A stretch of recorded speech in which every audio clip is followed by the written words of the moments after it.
start it. But so far it's been good. Everybody's kind of happy with it. I've been getting positive response, so. Or from your videos? Yeah.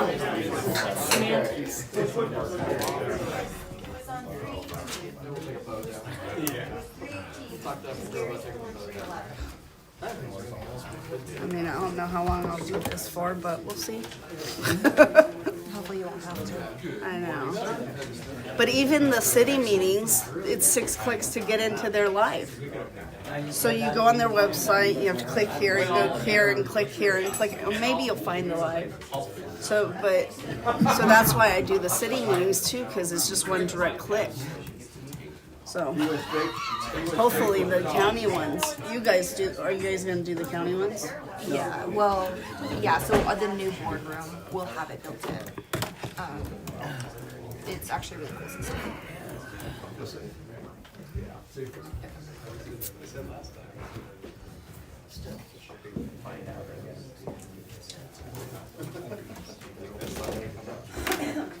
Was the groundwater action? What did they screw up?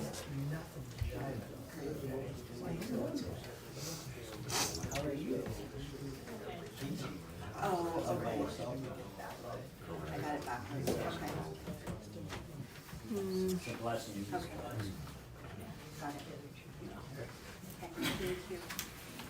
When was that groundwater? It's on the 18th.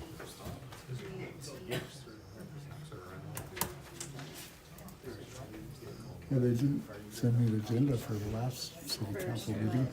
So that's why I wasn't there. I guess you were there? Mm-hmm. You probably could have just watched the video and made a little article. I probably can. Yeah. Okay. All right, thank you. Yeah, I was wondering what happened. You know, I was like, maybe he wasn't feeling well or. No. Getting right further today, didn't it? You learned it.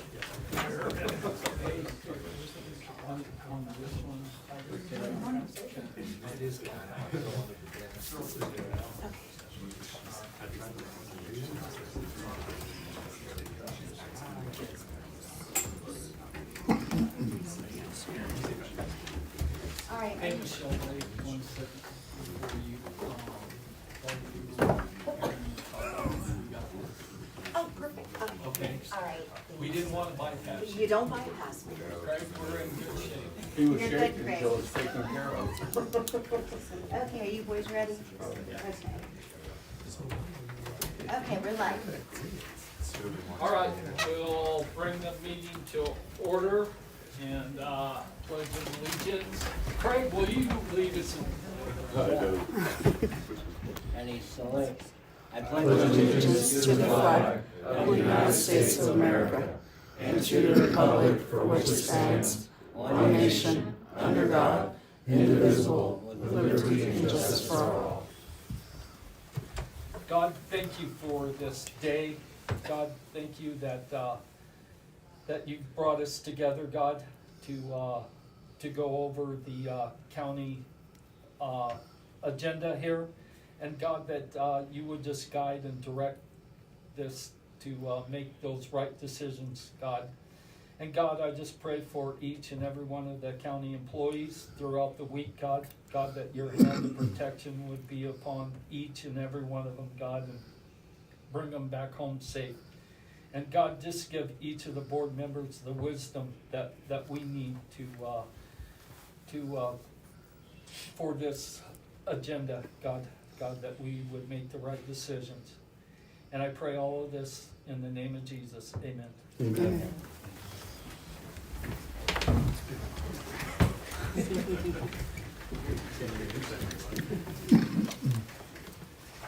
Okay, we had no closed session today. And I'm looking for approval of the agenda. Any additions or deletions?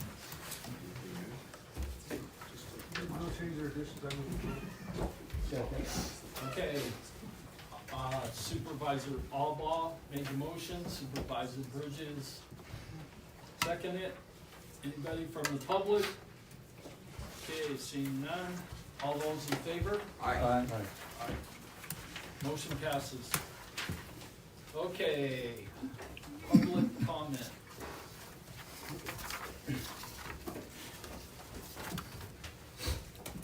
All right, Craig? Craig Hemphill, Lassen County Agricultural Commissioner. Chair, fellow board, I wanted to share with you an email I got regarding our grasshopper problem that we've been experiencing in the county of Lassen and Siskiyou and Modoc County specifically. Back in this last March, we had a delegation go back to Washington DC and lobby for getting something done and get hopefully the USDA APHIS to get the ball rolling for some treatments on the federal lands in their jurisdiction. That's kind of been the crucifix. They're harboring the pest. So the good news is something's going to happen. United States Department of Agriculture, APHIS, which stands for Animal Plant Health Inspection Service, they've requested an EA for Lassen, Modoc, and Siskiyou counties. APHIS is planning to survey, and we would like some support for help for the surveys coming from the office as well. And APHIS is willing to provide outreach, survey, training, and treatment guidance, and welcome input from growers, rangeland managers, and county officials. So also, part of the interest is APHIS is not receiving guidance from the White House Council of Environmental Quality. The Council of Environmental Quality is supposed to guide agencies through the NEPA, lessening the chances of lawsuits and directing how best prioritize their time. For example, an NEA versus an EIS. So the Council of Environmental Quality seems to be noticeably absent from this process. So hopefully we'll get on board. But something hopefully is gonna happen for getting something done about the grasshoppers this growing season coming up. So I'll be keeping you guys informed. But And thank you. did we need to write a letter of support or something? for you? Not at this moment. We'll probably be Okay. coming back for it, but the California Agricultural Commissioners Sealers Association is sending a letter thanking Doug Lamoff, and kind of holding Doug's feet to the fire, trying to keep that as a priority for Lamoff to work on for us, because he is our representative. So, All right, but he's done something for us, which is good. yeah, So, thank you. thanks a lot, Craig. Thanks, Craig. Okay, is there anybody else that would like to participate in public comment on items that are not on the agenda? Okay, seeing none, we'll close that.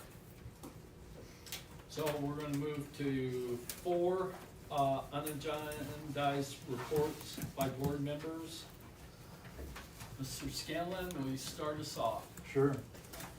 I almost attended the planning commission meeting, but it got canceled because of the lack of power. So, I did attend, an airport land use commission, meeting that we met to approve basically new maps, digital maps to be used to identify airport noise contours and stuff like that. And then, I attended the Clear Creek Community Service District meeting, with their new board being installed. And, went over a lot of typical things, but also their grant progress. They've got a grant for a whole new water system up there, and it's really gonna improve things for their community quite a bit. And then I also met with folks from the Fort Sage Family Resource Center that's more or less now defunct. And it's kind of a hard deal. I met with Christy Smith and Pastor Rick Wilson and Carl McDonald from the Salvation Army, looking for a solution. Food distribution services have been more or less terminated out in Hurlong and then up in Westwood, because this organization ended up closing its doors for a lot of reasons. And we're looking to facilitate a new organization under a proper 501c3 incorporation, all that kind of stuff. and provide the same basic service, just through a more organized group.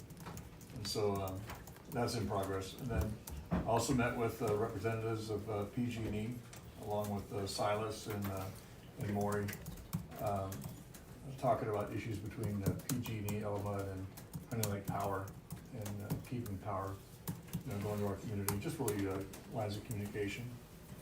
And then I also met with the Lake Forest Volunteer Fire Department about issues up there in Lake Forest. And later today, I'll be at the air pollution control meeting, or district meeting. And so, yeah, that's it for me.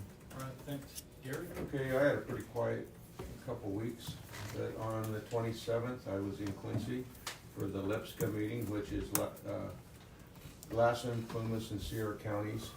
It's funding for nonprofits, kind of like Lassen Family Services, quite a few different things like that in all three counties. So it's going really pretty well. We're going to be getting a new director over there. I don't know just when, but we had our director retiring, and he's done a heck of a job for quite a few years. So I appreciate that. That's it. All right, thank you. Mr. Ingram? Sure. I had a little busy time myself. I attended the Blue Star Moms Bingo. Wanted to thank the Lassen County Republican Assembly group for having me at their meeting. Over the weekend, we had a care flight refresher training with the Doyle Fire Protection District. Last Friday, the first Fridays of the month, I roll out with the Salvation Army to do a food distribution out in Ravendale. We served 19 families this last Friday, and I want to give a huge shout out to Carla McDonald. She's really grabbed the bull by the horns as far as in our resource centers, our Westwood Resource Center and our Fort Sage Resource Center. She's formulating a plan to not only have the food bank in northern Nevada as resources for both areas, but also other grant opportunities as well. So where there's an issue or a hiccup, there's always a positive. And at the end of the day, the South County will be better served, and so will Westwood. So very happy, and huge shout out to Carla. I wanted to thank Mr. Blackburn. He invited me to the Real Men Read Day tomorrow out at Schaefer School. I look forward to doing that with the children. And Behavioral Health will be holding a town hall in Herlong tomorrow evening. One of the many topics is the dangers of fentanyl and mental health. I want to remind everybody the Westwood Pig Out is this Friday. If you don't have tickets, you're missing out. It's a really cool deal. The Westwood Chamber of Commerce purchases a FFA or a 4-H animal, and then they do this fundraiser to be able to do it again for the following year at fair. So if you don't have your tickets, get them while you can. Saturday, I want to remind everybody about the Walk a Mile event for domestic violence and sexual assault victims. That's this Saturday here in town. If you're not going, it's a good event. Come on out. I also wanted to share Mr. Chad Bianco will be coming to the fairgrounds June 6th, the Riverside County Sheriff, for a campaign stop. So I hope everybody will attend, and hope we're all off the red carpet for our next governor. We have an air pollution meeting this afternoon, and also we're getting long in the tooth. The 3rd annual Career Opportunities Workshop is all the way dialed in. It's April 23rd. We've got presentations, demonstrations from Guest Plumbing. We'll be changing faucets. Nova Electric will be showing the kids how to wire up outlets. If there are any other employers that I missed or not on the list, contact me and I'll make sure you're on there. And that's about all I got. Thank you. Mr. Elba? Yeah, a couple of things. Attended solid waste. We had Lahawton was here to talk about. Mr. Scanlon was also there to, because we got to do monitoring wells out in Ravendale, Madeline and Herlong. So we had a good discussion about that. They want to get cranky with it. Kind of told where we are. So we're going to muddle through it and see what we can come up with. But we don't have the money to do everything they want us to do. I don't know if it's a power grab, but anyway, we'll leave it at that. It was good to hear about Craig and the grasshoppers, which is very important, because a lot of them come up on federal lands. And grasshoppers eat a lot of grass.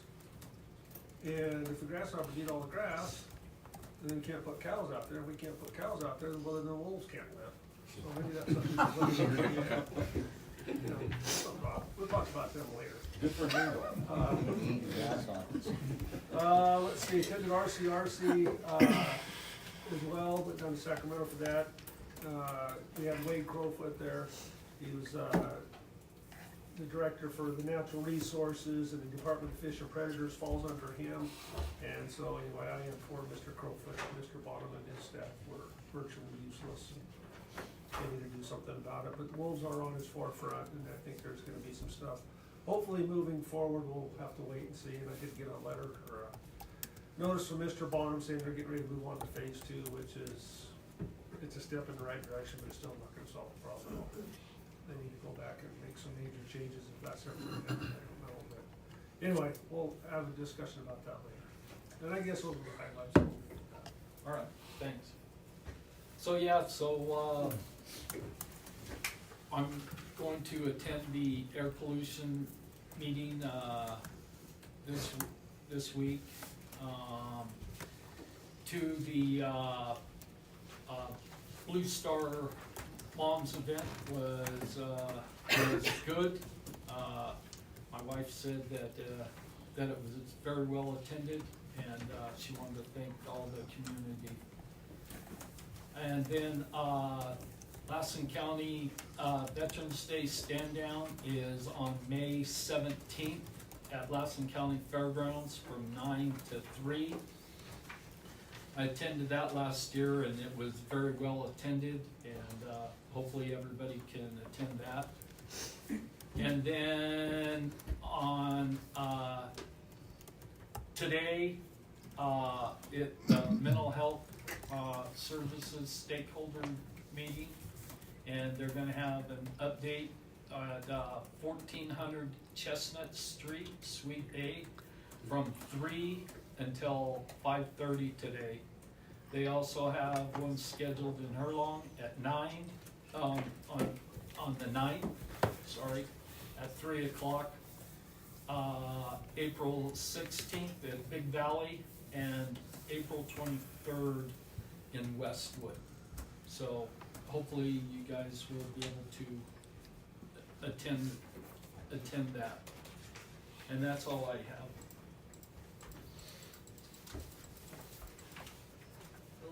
Okay, we'll move on to G, the information and consent calendar. I'd like to pull 1, 12, and 13.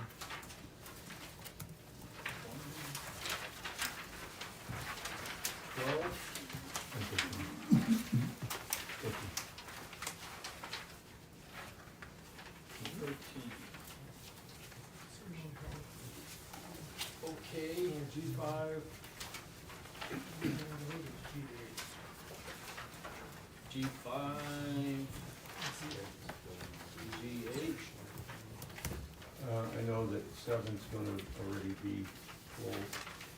I talked to Michelle about it, the correction.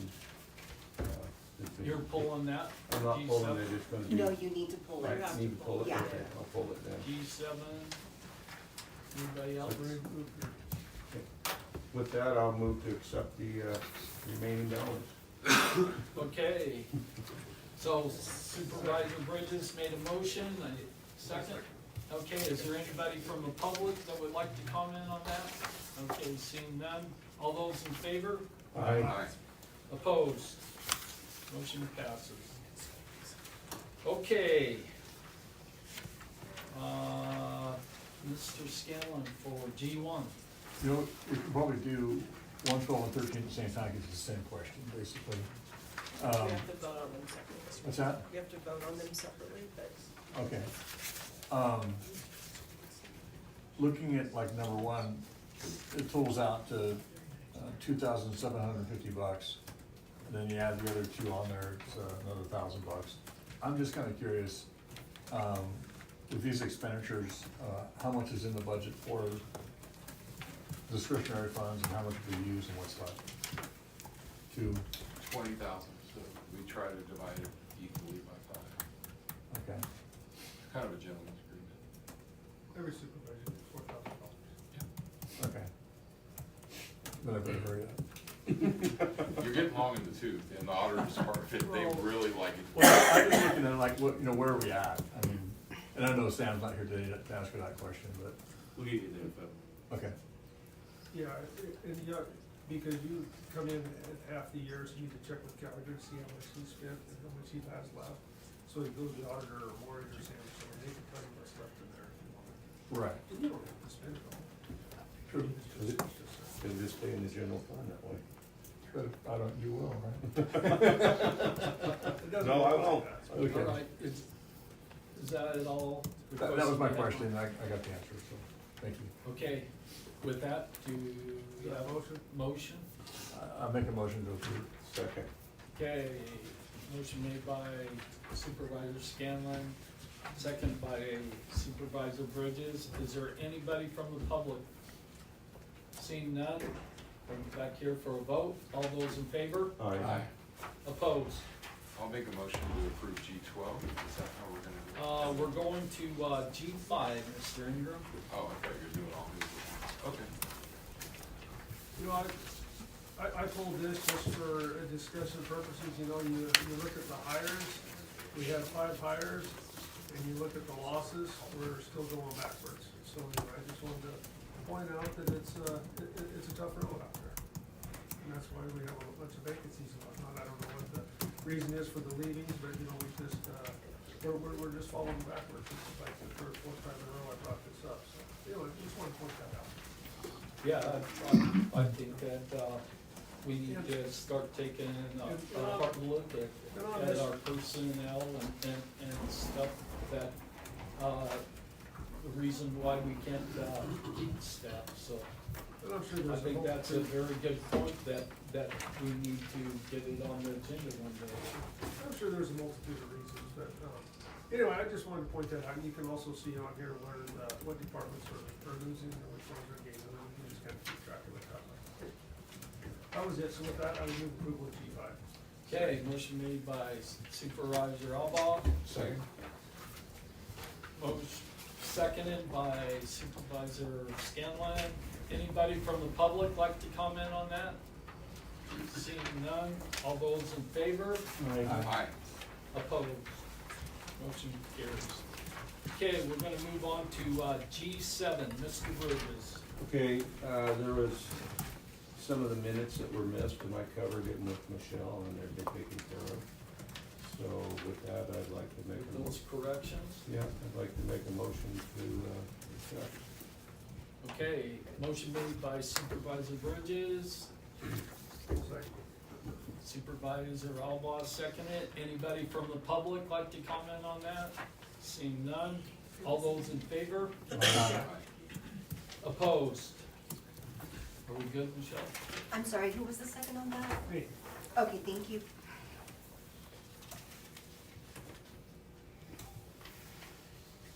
Okay, we're going to move on to G8. And was that you? that was me. Okay. Mr. Chairman, it's the same thing. I talked to the clerk and pointed out a couple of corrections. And, so anyway, with those corrections and amendments, I would move approval. Second. Okay, motion made by Supervisor Alba and second by Supervisor Bridges. Anybody from the public? Seeing none, bring it back up here for a vote. All those in favor? Aye. Opposed? Motion passes. Okay, we're gonna move on to G12. Supervisor Scanlon, My questions were already answered, okay. and so I make a motion to approve. Motion made by Supervisor Scanlon. Second. Supervisor Ingram, seconded. Anybody from the public like to comment on that? Seeing none, all those in favor? Aye. Opposed? Okay, Supervisor Scanlon. Let's always be quiet. I'd like to make a motion to approve, item number 13, discretionary funds. Second. Okay, motion made by Supervisor Scanlon, second by Supervisor Bridges. Anybody from the public want to comment on that? Seeing none, bring it back up here for a vote. All those in favor? Aye. Opposed? Motion passes. I know, thank you guys. I appreciate it. Blowing the carbon out. Yeah. Okay. We are going to move to H1.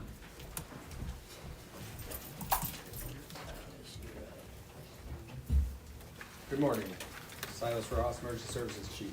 What you have before you today is the contract for the Emergency Services Chief. Lassen County's in its 14th year with this contract. This is a 3-year agreement, as has been in the past. And I can answer any questions you might have. Does anybody have any questions? When did the price go up? You know, if you look back through the 14 years, it's gone up every contract cycle. I don't know, how come? Yeah, various reasons. Bargaining unit agreements, administrative costs increase. Unfortunately, we don't have salaries have increased through the contract agreements, benefit rates have increased. It just has, unfortunately. As you all will remember, hopefully, the contracts this contract that you signed is a not to exceed. Looking back through the contract, it's never been billed at the contracted amount. It always comes under. Last fiscal year was, the contract was about $380,000 was a not to exceed amount, and it billed at about $354,000. You expect this to stay the same? Yeah, I mean, there'll be, I think the actuals will be slightly higher probably than last year. I don't think they'll be anywhere near the contracted amount. And then also my budgets, we utilize the EMPG grant, which is $130,000. We receive that annually to offset the contract amount, and then Health and Social Services contributes about $85,000 of non-general fund dollars. So last fiscal year, the county contributed about $50,000 of general fund for the contract. My last question is what do we get out of this contract? You always ask that, and that's the hardest question to answer.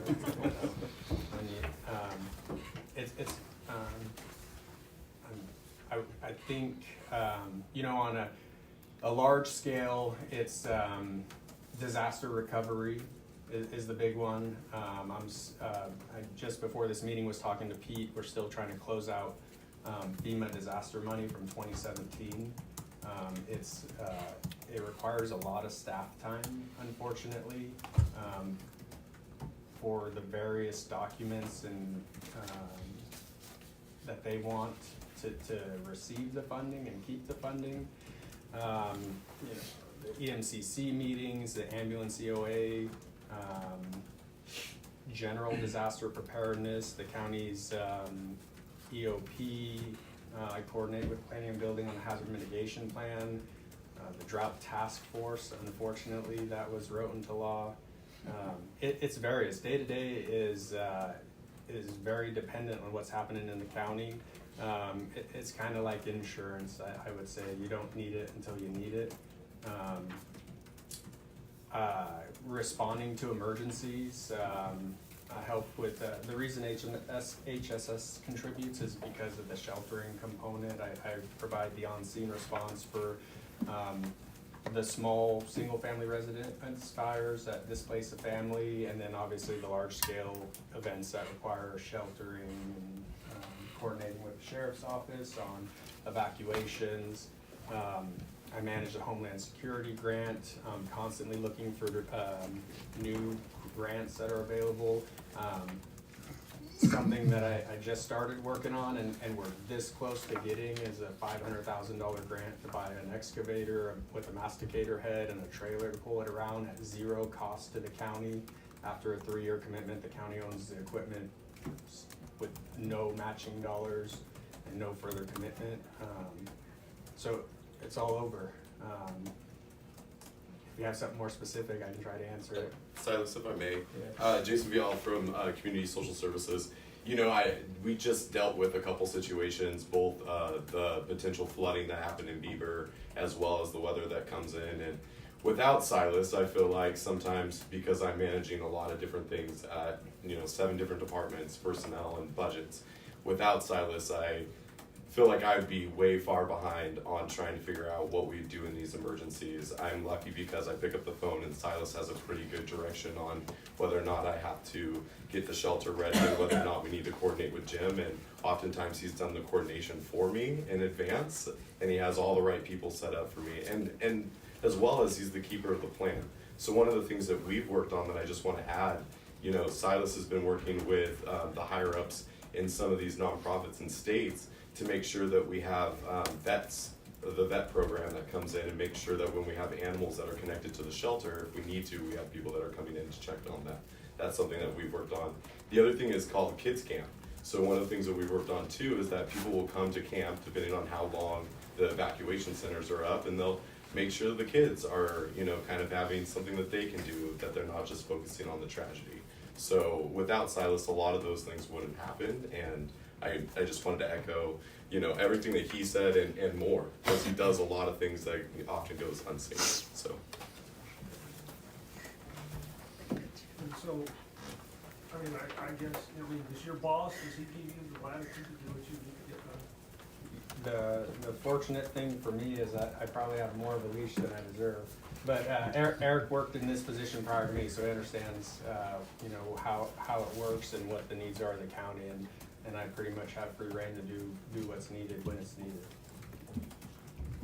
So if I may, Mr. Chairman, Eric Ewing, Unit Chief for the Cal Fire Lassen Modoc Unit. So to kind of tag on to some of your questions on what the benefit is. So many of you know that I was in Silas's position for about 5 years, and that position is very, very unique in the Cal Fire world. I think it's the only position in our entire department that we contract with a local jurisdiction for this specific job.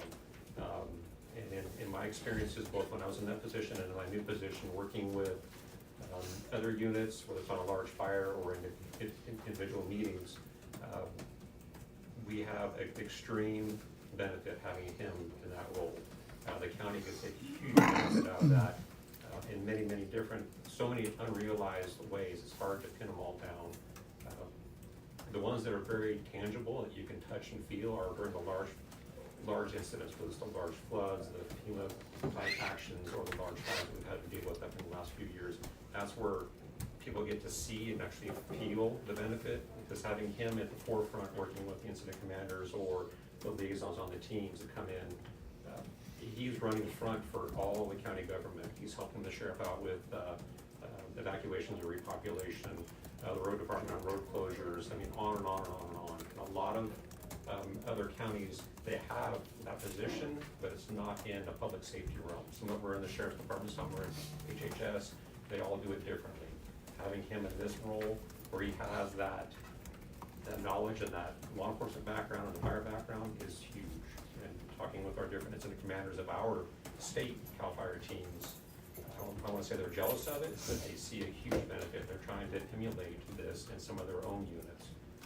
So just to kind of, what do you get out of it? It's hard to measure, but from my perspective in the local unit and living here, it's huge. It's huge for us and for my staff in the unit itself, the CAL FIRE unit. He's my go-to guy for everything that's tied to Lassen County. He even gets questions on stuff from Modoc and Plumas County, which he quickly defers back. It's not my responsible jurisdiction, but he's my go-to guy for anything that's outside of state CAL FIRE jurisdictional questions. We just had a question yesterday about some development permitting issues that is not in my wheelhouse. So difficult to measure. Yeah, the price is going up, and that's just the nature of the world that we're in. There's a sticker shock, I'm sure, to that. But as you dig into the agreement and how it functions or is worded and structured, not to exceed, we've never exceeded it. My staff in my office are very mindful of the invoicing that comes out and gets sent to the county. We do everything within our authorities at our level to keep that at the smallest as possible. say 99% of the time, the invoice you do get is for his time and his time only, no other extra stuff that Sacramento doesn't force us to tack on, which is that administrative fee piece. But aside from that, the reason they do that large not to exceed number is to save your time, so we're not back here in 6 months trying to amend the contract. And that's a lot of staff time on the county side and our side as well, so I don't foresee us getting anywhere near that, number, but it's definitely a big number, so.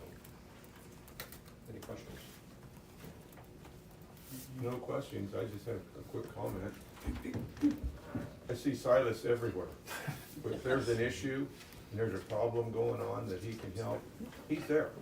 I mean, I don't know how else to say it. He's a phenomenal employee and an asset to Lassen County and to Cal Fire. So I don't get to tell you that very often, but thank you. I appreciate that. Well, I appreciate you very much. Yes. I just want to express how invaluable, you are to all the special districts. I don't know how many special districts, but I know there's quite a few in District 5 alone. And our fire chief just yesterday had to call you about an issue that you're already looking into and getting back to her. So I want to express how important you are to the special districts, whether it's a residential fire, car crash, big event. Silas is everywhere, just like Supervisor Bridges said. So what do you get? Well, you get Silas all over the place. And he always answers the phone, so that's very important to all the special districts. Thank you, Silas. Yes, Mr. Well, O'Wall. listen, I mean, I'm not picking on you, Silas, I think I asked those very same questions to Eric back when you. I understand 100%. And because you guys can explain it better than I can. I mean, this is a big deal, the community needs to know about it. I mean, I kinda got most of the inside knowledge, so I understand it more. But the general public needs to know and understand what you guys do and the value of this resource, of this contract. And so anyway, so that's why I asked a lot of silly, stupid questions, is so the general public can know and understand. Because you guys can answer it so much more articulately than I could even begin to. I wouldn't even scratch the surface, so anyway, so. Eric, I wanna say thank you for the job you used to do, because now you got the recruitment training, and thank you for allowing him to do what he does. Keep up the work, Silas. Thank you. Okay, I guess it's my turn, everybody? All right. So Eric, so in Silas's position, how is his position benefiting CAL FIRE? Oh gosh, many, many ways. So his position, his rank inside of my organization, he's an assistant chief. So with that, authorities that come with that rank, I can use him in many, many different disciplines, if you will. So unit duty chief coverage, so every day of the year, there's a chief that oversees our unit and kind of is the dad for the day, if you will. That is an assistant chief for hire inside of my discipline, so that's one benefit. We generally don't use him in that role because his county role is more important. So he's kind of pulled in at the last minute if we need somebody for some reason. So there's that piece. The authorities with that position speaking on behalf, a large fire scenario going into whether it's a community meeting or a cooperatives meeting or working with the team as a liaison, he can speak on behalf of the county and the state at the same time and bridge the gap between the two very easily. That goes back to that benefit we talked about, whether counties are units trying to figure out how to emulate what we're doing. That position in itself and that piece that right there is huge. It's so efficient that it's just one quick phone call and quick answers. So you have the duty chief coverage. I have an extra assistant chief that can back me up if I need to when I can't go to a meeting. Silas is tasked a few different times to attend meetings on my behalf when I can't be there because he has that authority based on my delegation. Where do I stop from? There's so many benefits to just the local unit. I mean, he's a local employee or citizen who grew up here, so he knows the area very, very well. No different than all of you folks up there, and can bridge that gap between living here and working here, and not only being a sworn officer, but also a fireman at the same time. So many, many benefits. I don't want to chew up all the calendar, all of the time today, but there's a ton of benefits to it. And I could keep write them down and get them to you, or talk to you Well, offline well, about that- the many. That's fine, but, you know, I mean, with him being such an asset to CAL FIRE, I just want to know why CAL FIRE doesn't maybe contribute some funds, to his position. So all these contracts have a mutual benefit to them. So the county has the monetary sticker price, if you will. Inside this contract is what the state contributes to that. So all of those assets, they're listed inside the contract, whether it's our engines, our crews, our dozers, our staff, our clerical support. He has access to all those to help do his job. And that's a requirement by the state and the Department of General Services to have that mutual benefit in there. There is no cost to the local government for access or utilization of those, but that benefit has to be identified in there as to how it's a mutual benefit to both signatory agencies. So that's kind of, Silas, if you want to add more to that. And so kind of, I would describe it as an in-kind contribution. I can't work 24/7, 365, so if I'm not on duty, the local unit provides that duty chief coverage that acts in my, they have the OES coverage for the county. So if an issue occurs, they handle it, or how it normally works is they get a hold of me, and then because I have the contacts and I can deal with them. But the weekends, if I'm not working, there's a person that has the Lassen County OES coverage. It's on our morning staffing that gets sent out. It's pre-identified. That person's gonna handle all those issues and make sure that I know what's going on and take care of it if needed. So by them providing different resources, that's the way they are contributing to your job, Yeah, I mean, right? I'd say that's a simplified description of how it's working. Well, Yeah. that's what I need is simplified. And part of that is the administration of the local fire department mutual aid agreements and whatnot. So what Mr. Ingram just alluded to was a question about mutual aid and how we respond to incidents within the county. So that piece, that's in Silas's purview and his job, but some of that, if he's not around, that defaults back to me or our duty chief to facilitate those agreements and how we function as a county between the ambulance or the fire department or even law enforcement. So that's kind of, that's exactly what it's about. It's a very small piece of what he does, but that's a very busy. All right. And the other question that I have to county staff is, do we have the extra money budgeted or set aside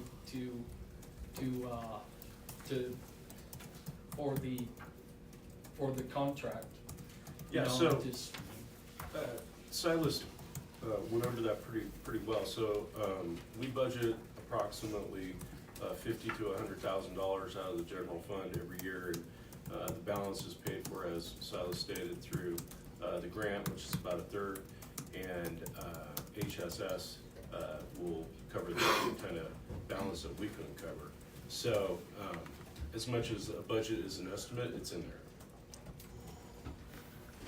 We've always appropriated the not to exceed amount every budget cycle and then come well under my budgeted amount annually. Right, and just based off our conversation yesterday, I mean, you're going to be billing out pretty much what you did a little bit more than what you did last. Yeah, that's just And an estimate. I just feel that question is a fair question because to you and to us, so that we make sure that the funds are there. Yep, totally understood, and by all means, I appreciate all questions. And I would just like to reiterate that, when you vote here in a minute, it's not a vote for me. It's a vote for the position, one position. It's not a vote for me, and so There is no, if you choose not to renew the contract, that I don't have any hard feelings. I understand the county's budget position, and I'm aware that every department is probably struggling, and sometimes tough decisions have to be made, and I totally understand that. All right, is there anybody else from the public that would like to comment on this? Sure. John McGarvey, Sheriff Corner. I think I said this before about Silas. I don't know anyone that undersells himself more than Silas does. But to give you some perspective on history, when this slide with the sheriff's office prior to Chip Jackson's retirement in 2010, 2011, somewhere in there, it was an assistant sheriff position, which is equal to a captain or division commander in my position now. So what we pay for Silas annually is far less than I would bill you for a captain, because that's what it would be in my office, or even a lieutenant. And you wouldn't get it the full-time way that you get with Silas. I mean, he talks about days off. I'm not sure he takes any. Because he called me from Tahoe regarding a small wildfire we had in the northern end of Lassen County last year that affected no homes. I think we did put it in evacuation warning, but it was a meadow in an area. I mean, that's how dedicated he is to his job. Yeah. So, I absolutely hope you renew this contract. It pays dividends. We get more than our end in spades with him. He's probably one of the most dedicated people I've ever worked with, and that says a lot of the dedicated people I have worked with in my career. This guy works hard. I depend on him as if he's one of my own command staff. So that's all I got to say.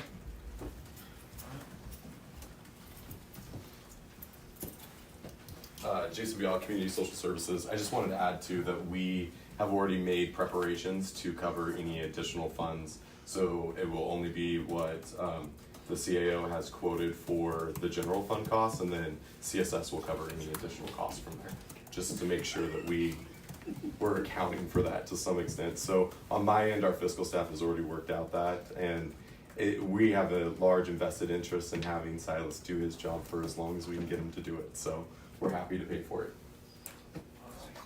Is there anybody else?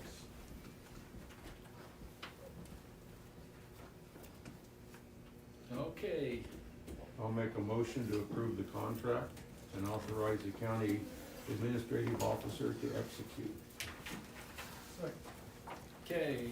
Motion made by Supervisor Bridges, second by Supervisor Albaugh. All those in favor, actually, I want a roll call vote.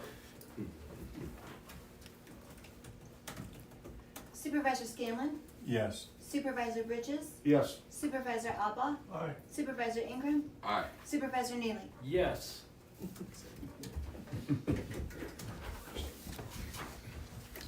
Okay, motion passes. Okay, we are going to move on to H2.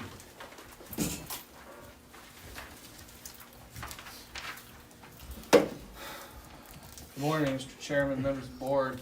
John McGarvey, Sheriff Corner.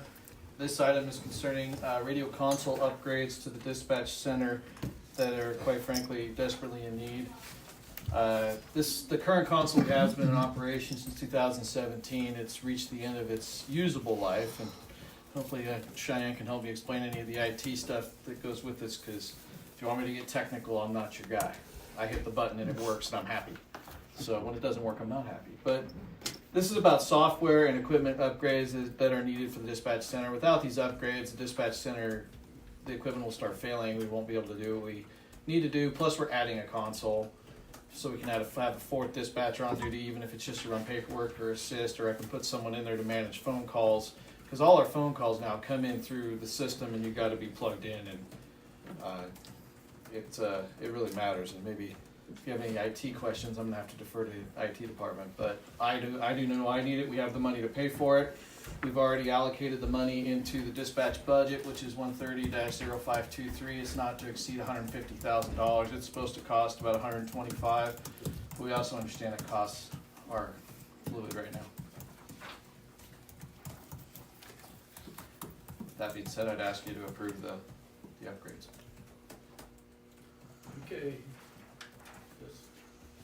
I don't know if you know the answer, what's the turnaround time when you get this to get it installed? I mean, how much dead space are you gonna have in there? So, once we have it, it should go in fairly quick. It's, Cheyenne might be able to answer that better, but, no? I don't know. I don't have information about the time frame specifically. You do have it quoted out for them to be in the field doing the installation, though. Yes. So what are you gonna, like, I guess my question is, what are you gonna do on the downtime when you're switching? Not all the consoles will be down at the same time. We'll still have active consoles. They're gonna go through and do them each, but we'll still have at least one up that's able to answer phones and dispatch. So okay, so you'll still be online, you won't? Yeah, we're not coming offline. If for some reason something catastrophic did happen, we already have an agreement with SIFC to go over there and run out of there if we need to for emergency situations, which this would be. We shouldn't have any downtime at all as the upgrades go through. And what's the expected life expectancy of these radio consoles? Should be about the same, 8 to 10. Hopefully through, good chunk of the rest of my career. Maybe not all of it, but a good chunk. All of it. All of it. It should be 8 to 10 years. It just depends on how the equipment holds up, upgrades, and how things are treated. What kind of warranty do you get on this? So, 5-year warranty? I don't have that information. I think it's 2 usually, but Sierra Electronics is. Is there anybody else? I just wanted to comment, Sierra Electronics is the best in the business. They just upgraded our rescue rig and they do all the special districts and they do really good work. yeah, they do. We're in process with a couple other projects with them right now. Some major ones that we're working on, but not tied to this, but we do a lot of our work through Sierra. Any more? Nope. Anybody from the public that would like to comment on this? Okay, and so I believe you answered my question was, the money is already in your budget for the $125,000 Yes, to pay for it? I'll be able to move. I'll have to make some moves, but it's there. We've kind of been pocketing it for this for a while. Okay, This has actually been in the process for almost a year, trying to get it upgraded and done and getting staff time to get it out there. So we're excited to get this taken care of, and adding the 4th console is gonna be great for us, so. all right, I'll bring it back up. I have one comment. I just wanted to say thank you to you and your department, because I can tell that you stretched that, you got an extra year out of your equipment, so you could set up and be ready for this new stuff coming in. And, Stretch was the word. And I know there's some struggles when you have to do that, but compliments to everyone that did. I think my staff does a great job taking care of their equipment, and that's a lot of the key. We don't, Anyway, but thank you. it's appreciated. Thank you, sir. Anybody else? Okay, I need a motion. I'll make a motion to authorize the purchase in the amount not to exceed $125,000. I'll second it. Okay, motion made by Supervisor Bridges, seconded by Supervisor Scanlon. All those in favor? Aye. Opposed? Motion passes. Okay. Mr. McGarva. We're John- going to H3. Thank you. Yeah, John McGarver, Sheriff Coroner. As promised, I'm back here on April 8th to talk about gray wolves. I addressed you guys in public comment a couple of weeks ago regarding concerns we had in the Dixie Valley Ranch area. This is not a new discussion to this board. You guys have been in and out of it since the first gray wolf came in 2011. You guys have really been active since 2015, 2016 regarding conversations, meetings with Fish and Wildlife, multiple public hearings over multiple years. I've been here for some of them. They've been, definitely it's a contentious and hot topic, and it continues to be.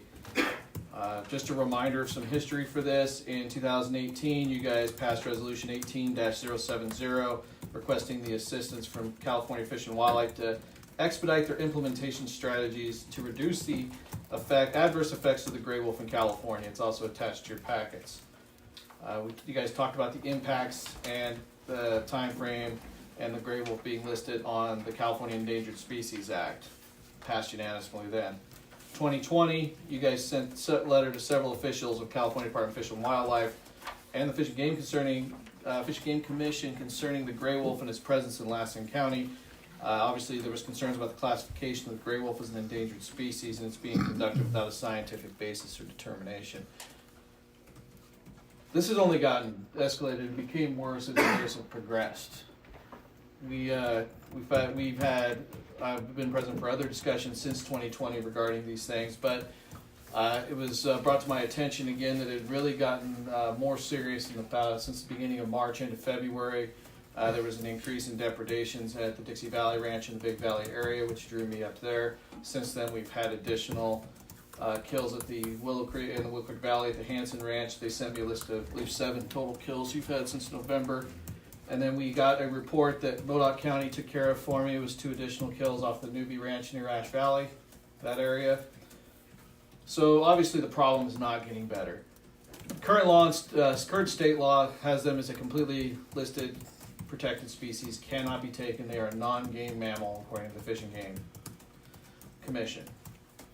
Under the Endangered Species Act, they're also protected, but there's provisions in the law to be able to take that. I outlined it in the letter I sent to Director Bottom last month regarding the Title 50 Code of Federal Regulations, Section 17.21, subsection C34, that takes when animals become a nuisance or more of a nuisance or a possible threat that it can be dealt with. This is the section that allowed them to take on the wolf issue in Lake County, Oregon.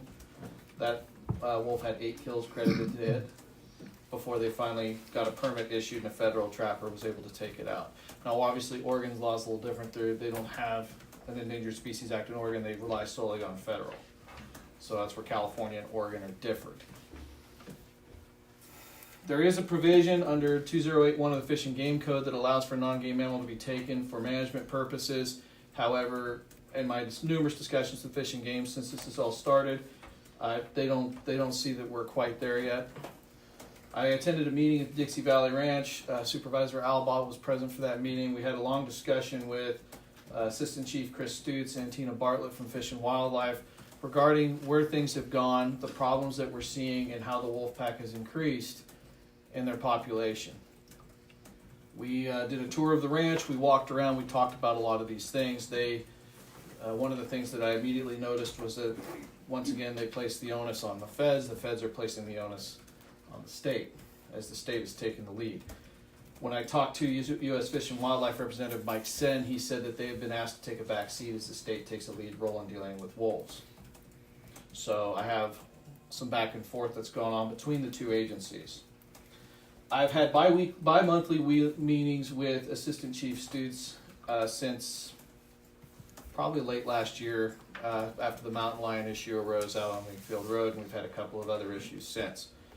So since he took over, we meet by Zoom twice a month. We've met a couple times in person to discuss the issues and concerns I have regarding the safety of apex predators in Lassen County. It's no secret the counties around us have had problems with apex predators for a while now. We had the major issue with the black bear in Sierra County. Plymouth County is experiencing similar issues with black bears. Obviously, Modoc has wolf and lion issues and now bear problems. And we're all continuing to work together.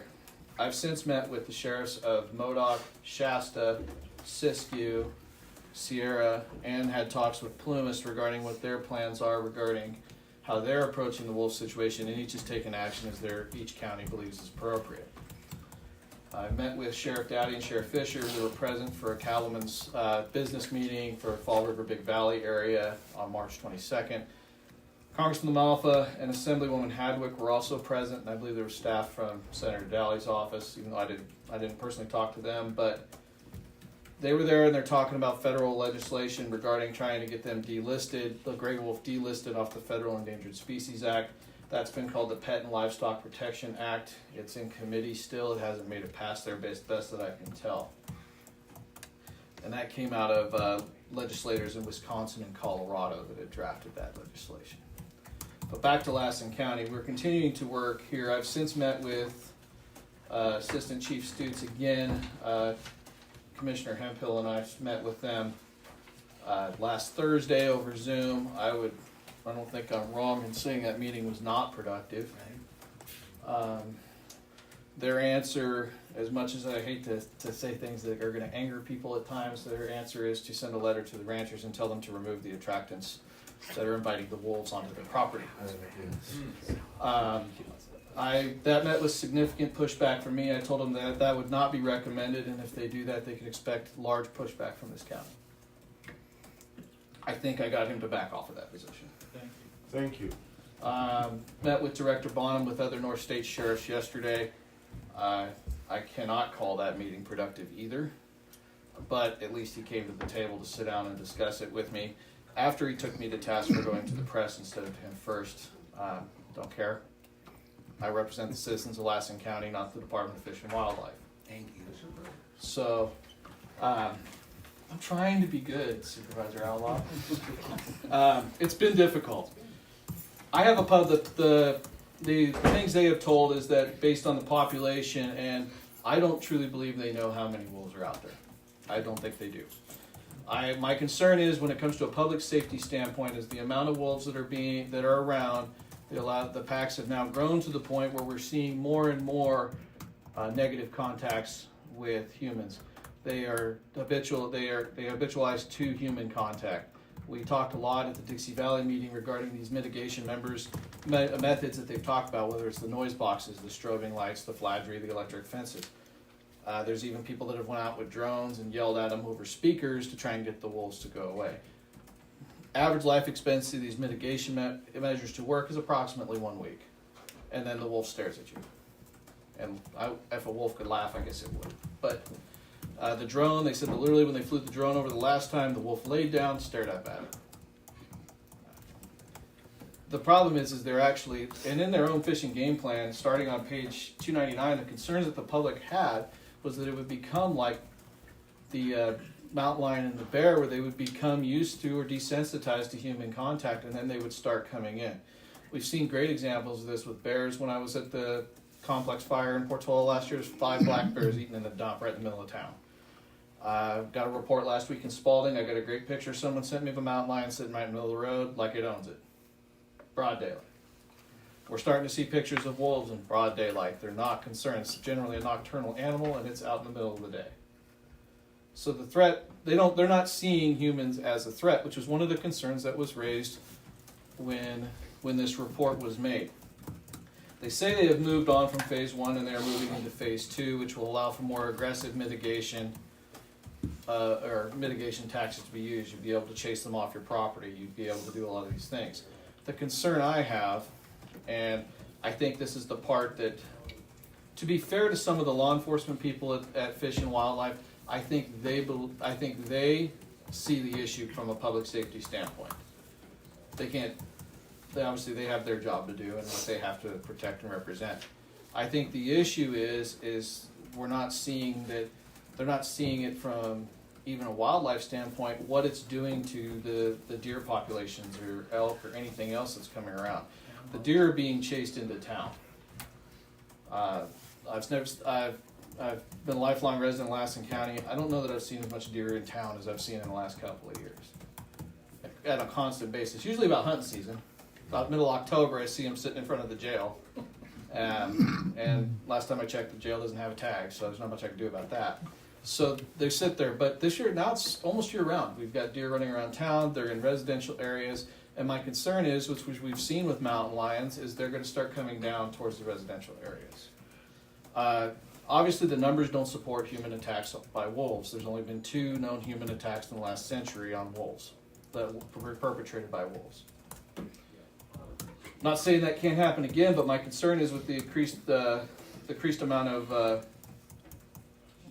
wolves that we are now going to have more interaction with humans that could result in negative contacts. I talked to the owners of the Crumbs, who Mountain Jewel, I believe, is their ranch. They had a great video of a wolf charging them out of the trees. So there are provisions, and Fish and Game has said, and even Director Bonham has said, there are provisions in the code to protect you or your family members or anything else. The problem continues to be is where we can't seem to find any kind of ground to come to the middle, and we are still working on this. These talks are still new. And I'm not going to promise the world here because you wouldn't believe me if I did. Is what about the rancher that catches the wolf eating their calf right then? Can they protect their property? And this is the first time I've seen this where they didn't want to answer they never want to answer the question, but they didn't have a great answer for the question because they know that the push is from the public. We put considerable pressure on from the northeast end of the state on trying to get this issue addressed. We're continuing to work on these things, on these items. According to their own plan, they needed 6 breeding pairs for 2 straight years to enter into phase 2 and 8 to enter into phase 3. Based on their own numbers, they're uncertain of how many wolves are out there or if breeding pairs or anything else. So I don't know that goal line stays where it's at. I think it's proven to be a moving goal line the entire time. The update I have is from the sheriff's standpoint. Obviously, you're aware of what occurred in Modoc and Siskiyou County with declarations of emergencies by their boards. That's entirely up to you guys. There's pros and cons with doing that. It gets it out there in the paper would be the biggest pro and gets attention. But it doesn't, the cons on it are, is it doesn't open up funding, it doesn't exempt us from being able to, from federal or state law, and we still have to abide by the regulations that still exist. It doesn't get us out of anything, and I think it's, from my standpoint, I think for you guys to make educated decisions, you have to know the pros and cons of both. But it does put on notice. You guys have already done that. In 2018, you already put on notice that the gray wolf's a problem here. What action you gentlemen want to take, which isn't for today because it's not on the agenda, is up to you guys to consider with council. I'm telling you from a public safety standpoint that this is a concern. And that's where I sit with it now. I know the cattlemen are here and I don't want to take anything. I know that Mr. Hanson wanted to talk at some point. They had sent a letter from the Cattlemen's Association to you guys at some point. I don't know if you've received it yet. I received it over the weekend. Details out their concerns, and I share many of them. And the hard part is it's not Fish and Wildlife that gets the calls to come deal with this all the time. It's the sheriff's office. And what's the sheriff's office going to do about it? And one thing I can't do is order someone to violate federal law or authorize that. So,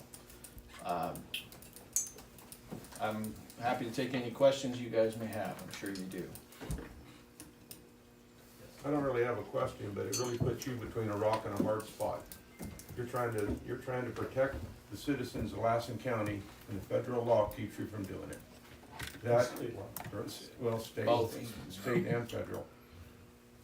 That's to me, that's criminal right before you get called. I mean, it really is, because what's more important, the wolves or the people that live here? And I'm not afraid of some heat from the federal or state level. Don't worry about that. And if it's a threat, obviously I've told people this, and I've told them at every meeting I've attended. If you feel like the animal's a threat to you or your family, then do what you have to do. But understand there'll be follow-up on it. There's going to be an investigation. Someone's going to come look into these things. There's a provision in the law for that. It's right in the law. Okay. That you can defend you and yours. And the position it puts us in is, a lot of times by the time we get there in some of these areas, the threat's gone. And then unlike with mountain lions and black bears, where I have a provision in the Fish and Game Code to declare a public safety threat on a mountain lion or a black bear, that doesn't essentially exist in the code now. Which is what we're pushing for from the sheriffs, is give us the ability to address an animal that has proven to be a public safety issue. That's all we're asking for. We're not asking for to change all of the government or all the views at once. We're pushing to give us the same authority we have with mountain lions and bears, and we think that's a reasonable position. That is a reasonable request. So, to those saying that to those that would say that we're trying to eliminate an entire population of species, that's not the case. But we do want the ability to give people the ability to defend the public, if necessary. And I'll be honest with you, I've declared one mountain lion since I've taken office. So it's not like this happens every day. It's not like you're going to have a slew of sheriffs just issuing these like this. We take this authority very seriously, and we use it respectfully and judiciously. Supervisor Ingram, do you have any comment? Well, I just wanna thank you for all your hard work looking into this, and I'm pretty sure, I can't speak for everybody on the board, but I think we should take the toughest position we can as far as whether we go with the resolution, state of emergency, or whatever our neighboring counties have done. I appreciate you. Okay, Supervisor Alba, I'm gonna go and let you, do cleanup, all right? I'm just gonna ask one question to John. No, I got a whole I know list of your stuff one to cover question. Sir. Okay, but, I just wanted to comment, that, you know, Lassen County has led this fight for the gray wolves. And when they were, first come in out at Silver Lake and killing all the cattle out there on Roney's place. And Fish and Game thought that we were just crazy people up here, and that there was no problem. And then they try and throw up $3 million at the problem, and it's gone in 6 months because we do have a problem. You know, we've had Bonham on Zoom, and we also had him in this chambers here. And when he stated at the meeting down at the fairgrounds, he told us that they were going to try and provide the wolves with alternative food source. And I said, what kind of alternative food source are you going to provide? Well, we're going to go out, and all the roadkill on the highway, the deer, we're going to feed them the wolves that. And then when he was in this chambers, he couldn't believe the deer when he went out, and the deer are right here in the front. Oh my God, I've never seen deer like that. You know, because they're trying to stay alive. And so, I mean, I appreciate all the hard work that staff has did. I mean, we've been a leading force at trying to get Fish and Game to do something. You know, and I'm just thrilled to death that Sierra and Plumas and Modoc County are all joining us in this fight, because that's what we need. Because I feel that we've been battling this situation all by ourselves, Lassen County, and now they're on board because the wolves are in their back, in their neighborhood. You know, it's been in our neighborhood a long time, and Fish and Game has did nothing and ties the hands of the local game wardens, the trapper, to take care of this. Ken Loudon was in Westwood at the community center trying to capture and collar wolves, and he couldn't even do that. And so, you know, he said, oh, we haven't been able to do that, and we got a bunch of pups running around out here. And so we have more breeding pairs that should make the next step, you know, be enforced. And I know we've sent numerous letters to our local representatives, trying to get them to do something, and for whatever reason, their hands have been tied. And our local Fish and Game, you know, they sent another copy to me to make sure that I was aware that, you know, they've sent letters out saying, you know, that what the wolves, you know, have, and I appreciate our Fish and Game Commission, you know, doing that, you know, and so and they've had the Fish and Game in their chambers, trying to do that. The wolf population has devastated the antelope herd, the deer herd out at Eagle Lake, all along out in the Milford area. My wife and I, when we were antelope hunting, we saw a wolf off the Terminal Grasshopper Road, just out there, and they've totally devastated this. And fishing game until we capture them and put them down in Sacramento, then maybe we'll get more response. So I appreciate all of your hard work, John. And I mean, a declaration of emergency or whatever. I mean, we've been screaming that since 2017. Help us, but I'm just glad the rest of the North County is on board with Lassen County. Well, then I appreciate that, and thank you, Mr. Chairman. I also got to, put out, if it wasn't for the citizens willing to give me the information to look into, I probably wouldn't be able to do the work I've been doing, and that's been, a lot of it's been the Hansons, and then the V-Hills up at Dixie Valley have been coordinating everything from up there, so I appreciate them getting me the information. Sheriff, I really appreciate your effort in the letters you've written, and for me it's been very educational.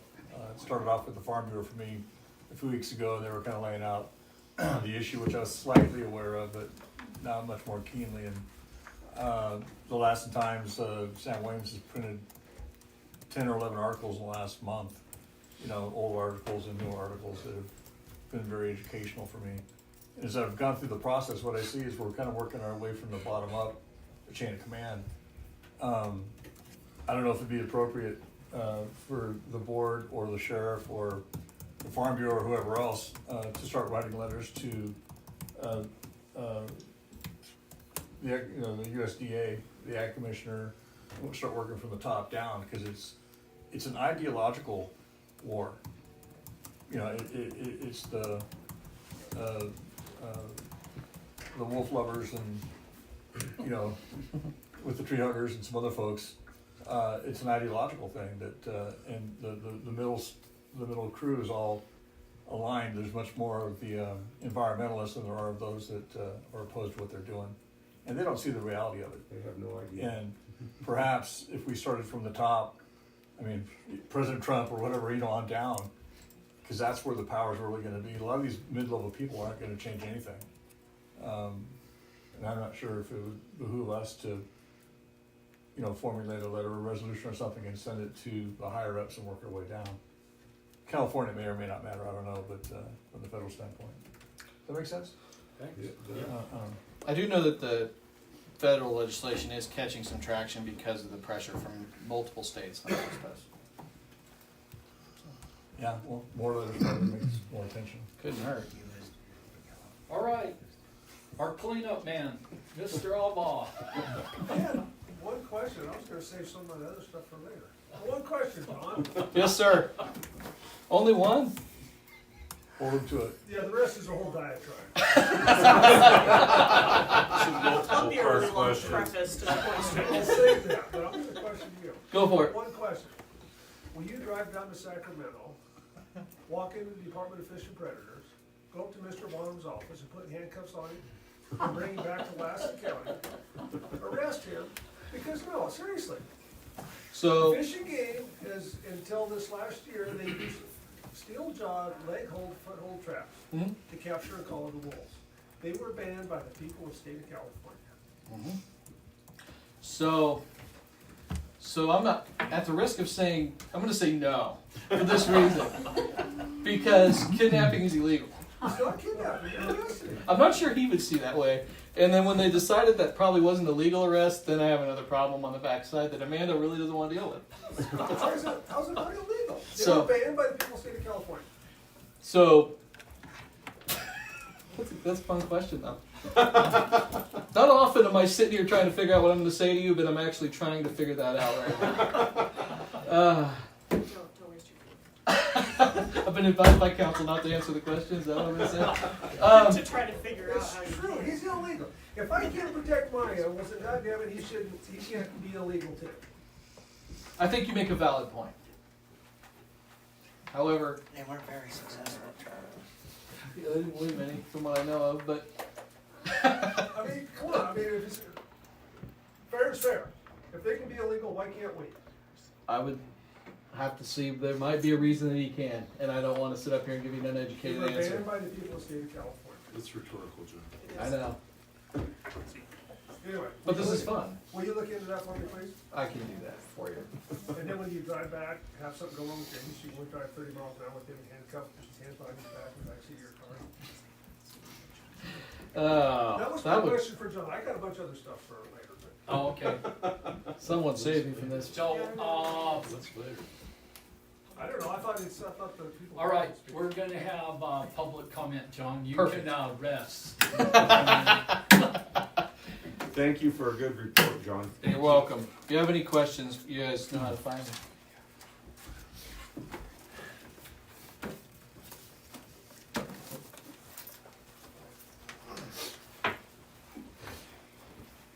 Okay, state your name. Wyatt Hanson, local rancher. I appreciate Sheriff McGarva taking the time to try to put something together to present to you guys, which I'm sure all of you were probably more aware of, and especially since the last meeting. I would just like to reiterate what he said about our ranch personally. Has had 7 confirmed depredations, kills on our ranch since November. We also lease a ranch down in Sierra County that has had 1 confirmed kill, 3 investigations, 2 are unknown that I could tell you why they went that way, which I'm not agreeing with. They also caught, I believe, 5 wolves on the ranch at the same time this last winter.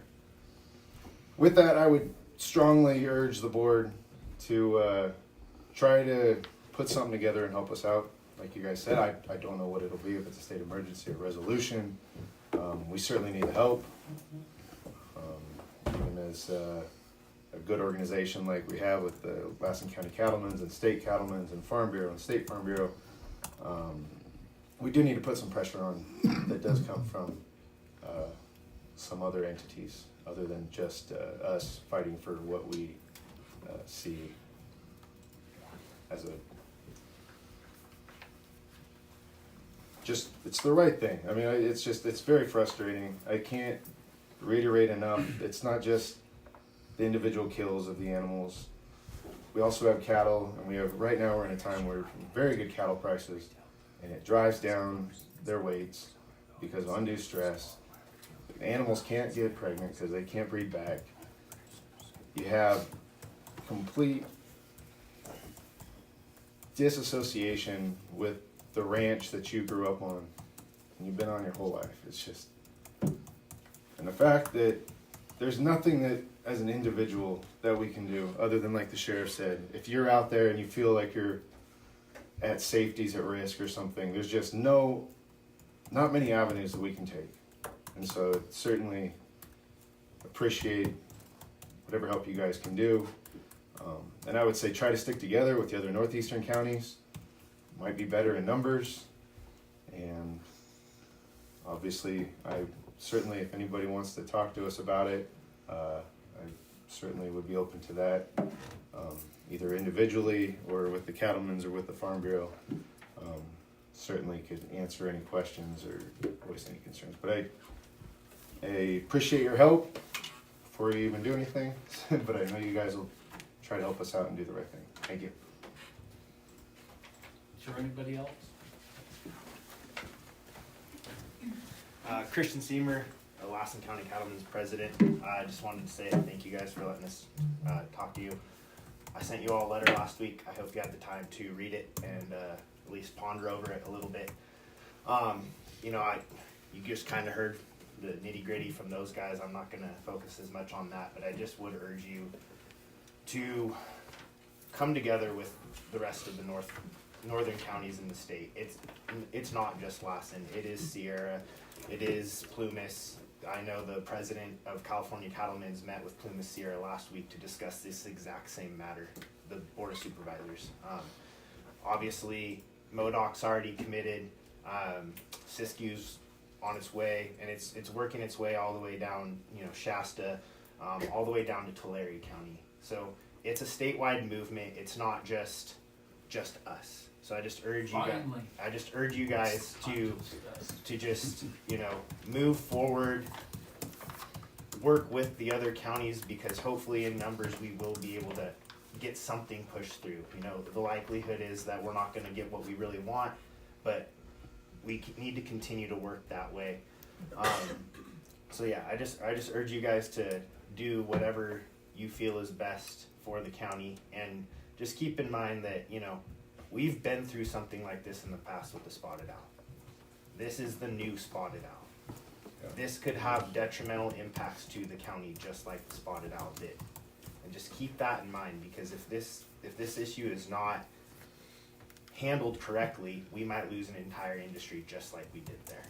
And that loss will be devastating to this county. Agriculture makes up a huge, huge portion of this county's tax base. And if the wolf has continued to go unchecked, that industry is substantially affected. So I just urge you to keep all that in mind and make the decision that you feel is best for the county. I just thank you for your time. Kristen, in your professional job, Yes, sir. does the Department of Fish and Predators, do they notify you when there's a wolf present on a different allotment? Not me. Why not? So the permittees, once again, they're left out to fend for themselves. I usually find out from the permittees. So they don't notify you, so you can notify the permittees. Isn't that kind of wrong? I'm not a fan of it, but I don't get to make those calls. But wouldn't it be more productive and more efficient if they were to notify you so you could? I mean, think at least they it don't. absolutely would be. I've brought it up to local fish and wildlife employees before, and I've never gotten any traction with it. So I think they understand what side that I tend to affiliate with, and they see that I'm probably not one of just another federal employee or whatever, that I'm looking out for the interest of the agricultural community, the livestock community in Lassen County, not the government. So I think I'm not necessarily viewed as an ally. Next question. If they were to change their policy and start notifying you, would you notify the permittees? Oh, absolutely. I mean, I already am working with multiple permittees that have suspected wolves in their area. It's part of my job to make sure that not only is the land managed the right way, but that the cattle are safe and like the well-being of the animal is provided for. I'm not allowed to overlook cattle that are starved, just like I'm not allowed to overlook cattle that are being attacked by predators. So it's part of my job. Thank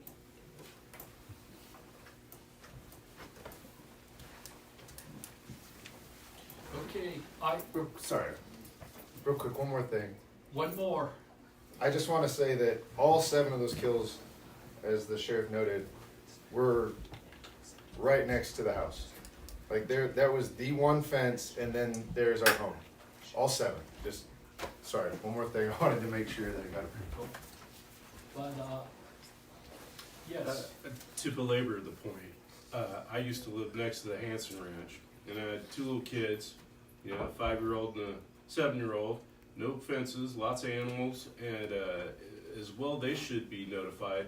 What about the average person that lives in the same habitat with kids and a life? And why is it just livestock? I mean, it should be all people that could be threatened by this. And while there's only been maybe 3 confirmed kills, there's never been a situation like we're creating right now. And so who wants to be the 4th on that list? And I certainly wouldn't want it to be a child taken off a porch, because they don't, Fish and Game doesn't think in those terms. down in Los Angeles, they got a problem with coyotes, not wolves, but they got coyotes running around. And I've seen a couple videos where a coyote grabbed a kid 15 feet from their parents and dragged the kid across the street before the dad caught up to the animal and got the kid free. But that's just a matter of time, you know, before a wolf does the same thing. Okay, so, we're all frustrated and, you know, I mean, we've been fighting it since 2017, but, I mean, I'm not opposed to, if you guys want, having staff write one more letter, you know, Can I and go so, again? yeah. You know, I would like to, you know, and the one thing that was brought up down at RCRC that I'd like to bring up, which McGarvin talked about some, is AB 411. And AB 411 will allow livestock owners to compost their dead animals, so that way they don't have a bone pile, like what normal ranchers do. When something dies, you consolidate them. Now you have the ability to compost, and well, that's if it passes. You'd have the ability to compost. Other than that, the only thing you can do is burn it. So now every time a cow dies, I expect Wyatt to go out and cut a cord of wood to burn the damn thing up, keep the wolves out. I mean, he already has enough to do. I don't wanna have to do that myself. So, anyway, I think that's something we could write a letter of support for, because that's one of the things that Fish and Game was talking about, is removing attractants. And you gotta have a way to do that. And so there's that. You know, you talk about the wildlife, you know, because of the wolves, this last year, you know, used to be able to get private landowner tags. It went from 2 down to 1, because there's no game, because the wolves are in the wall. Private land management, that means you're providing wildlife habitat, so that you can utilize, get money for the effort, you get a reward for something you put out. They're taking that away from us. You know, and McGarvin was right, you know, as Sheriff McGarvin was right, you know, they're moving on to phase 2 of the wolves. But still, it's non-lethal. You know what are they gonna do? Allow you to fly a drone after them? No, it's just stupid. And then to say that, you know, that Modoc County's having a bear problem, well, you gotta call BS on that, because you talked about, according to Fish and Game, there's no bears across 139. Yeah, it's like an invisible fence. I mean, so how Modoc County can have a bear problem, I have no idea. You know, we were down there, at RCRC, you know, Wade Crowfoot said the wolves were rebounding. They're not rebounding. These are totally different species than whatever used to be here. These are an invasive species. 100% hands down. These are beef killers. They got a study out that shows that, they did a study on the Lassen pack. They collected scat from like June through October. 84% of the scat samples contain beef DNA. But yet there was only 7 confirmed kills. There's no more deer out there, they've ate them all up. No, but there's only 7 confirmed kills. And yet they had 84% beef. So that just tells you, you know, Mr. Hansen here, God bless your dad. Thank you for your dad. He spent a lot of time on this wolf issue way back when, going to a lot of these meetings when he developed that plan.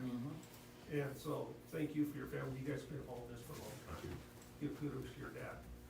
You know, so, I mean, it's just silly. And the other thing, you know, I mean, I think we ought to write a resolution. I'd be more than happy to write in there. I got so much stuff. I hope John does go down and arrest him, Mr. Bonham. You know, there's, you know, I talked to Mr. Bonham too, this last week, and he said that I'm part of the problem. He wants me to be part of the solution. What the hell? I mean, I don't know how I'm part of the problem. I haven't brought the wolves in. I'm trying to get rid of them. I'm trying to get some management. You're probably feeding them some of your beef. Yeah. Not yet, but I certainly will this summer, I guarantee you.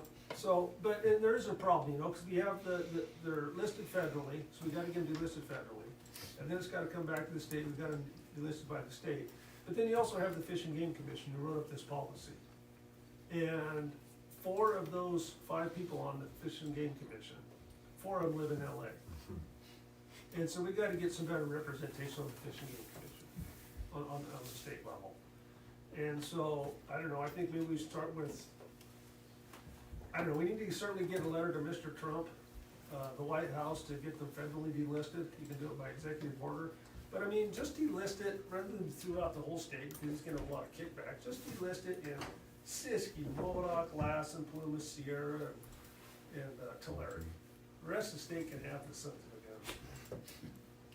I mean, let them have it, and then let it fall back on Bottom and his crew that think they're scientists. They say that they're scientists and everything is, that was their big deal down in Dixie Valley, and is everything is science-based. Well, if it's science-based, they'll realize that these wolves are not native to California.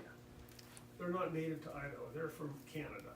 There was a reason for 52 years they didn't get below 52 parallel. Anyway, to move on, I would be happy to help write up a resolution, declaration of emergency, whatever, write whatever letters you need. I have a bunch of information. I'd be more than happy to do that. I'd like to see that get on next week's agenda. I would second that. Okay, I'll third. Supervisor Alba is going to get a resolution made up and bring it back next week, When do I gotta have that to you, so? tomorrow. Yeah. Oh. So you better not too All late. night long. Let's, Okay. let's rethink that schedule. Yeah, let's rethink that. Yeah. 2 weeks. We don't wanna rush it. And let's clarify what you're going to do with the resolution. Are you doing a state of emergency? Are you writing a letter? What are you, A little of both, a little of both? yeah. And he will get with Mr. Anderson after the meeting, Yeah. and you guys will develop a plan. Does that sound good with everybody? Absolutely. Agreed. Okay, everybody from the public, does that sound good? We're gonna move on to H4. This is Going going back to to be. three, we're supposed to receive that report. Page 3, wasn't it just direct staff to yeah. what? Just What- receive information. Is that enough Yes, information? we had direction to staff. Okay. Okay, so with regards to the next item, Regina Schapp will explain what's happening. Okay, Regina. Good morning, Mr. Chairman, board members, Madam Clerk. Regina Schapp, Personnel Risk Analyst for Lassen County. Before you, you have a resolution and related attachments of publicly available pay schedules that we had to update per CalPERS in order to comply with the public employment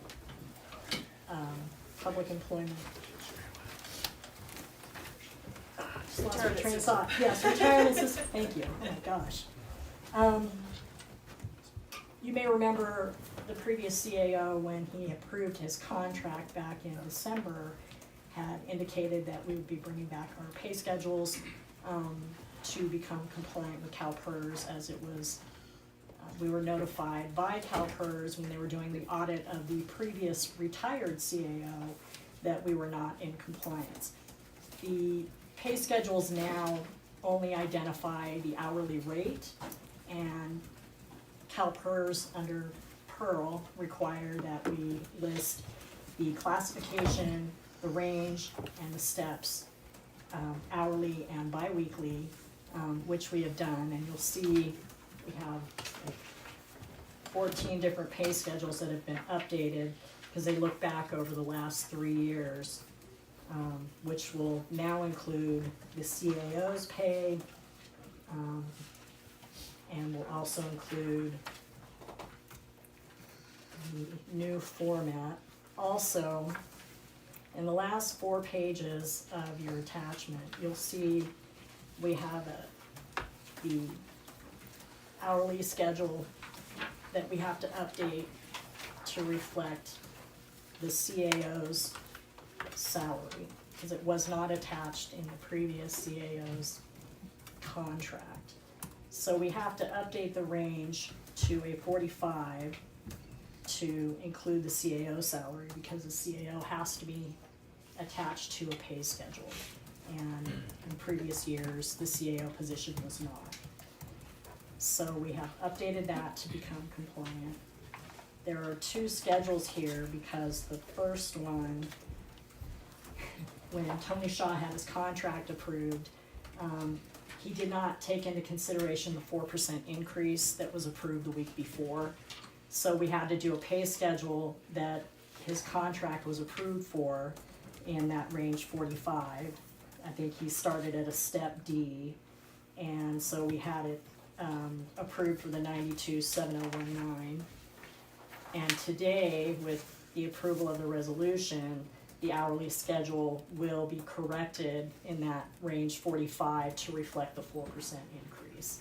So that will correct the CAO's issues, and it will bring the rest of the salary schedules into compliance back to 2019. So, basically arbitrary requirements from CalPERS in order to make the salaries part of their retirement. They require it in a salary schedule that's online instead of just, for instance, like in the CAO contracts, even though they were publicly discussed and passed and that sort of thing. So this is just to make sure that people who are retiring from the county don't encounter trouble accessing their retirements because their salary wasn't accurately on a salary schedule. So this is just to correct all that. So can they go back and correct their errors that they've made over the past by not investing in all of the entities such as gas, oil, guns? It's social engineering, and they're not getting the return that they are, so therefore our rates keep going up and we have to take more out of our pocket in our general fund. Amanda? That's not agendized, so. that's a discussion for another day. CalPERS are gonna kill us. Why can't we do that? Sorry. So, any other, I have no questions. anybody from the public want to comment on this? Okay. I have a comment. What? I have a comment. Oh, I just want to sorry. thank Regina. This was a monumentous effort.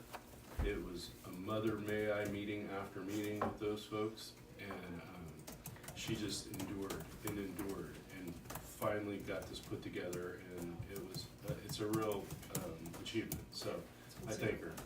Well, and I also want to mention that we will have to do this for the other bargaining units as well, because they are also out of compliance.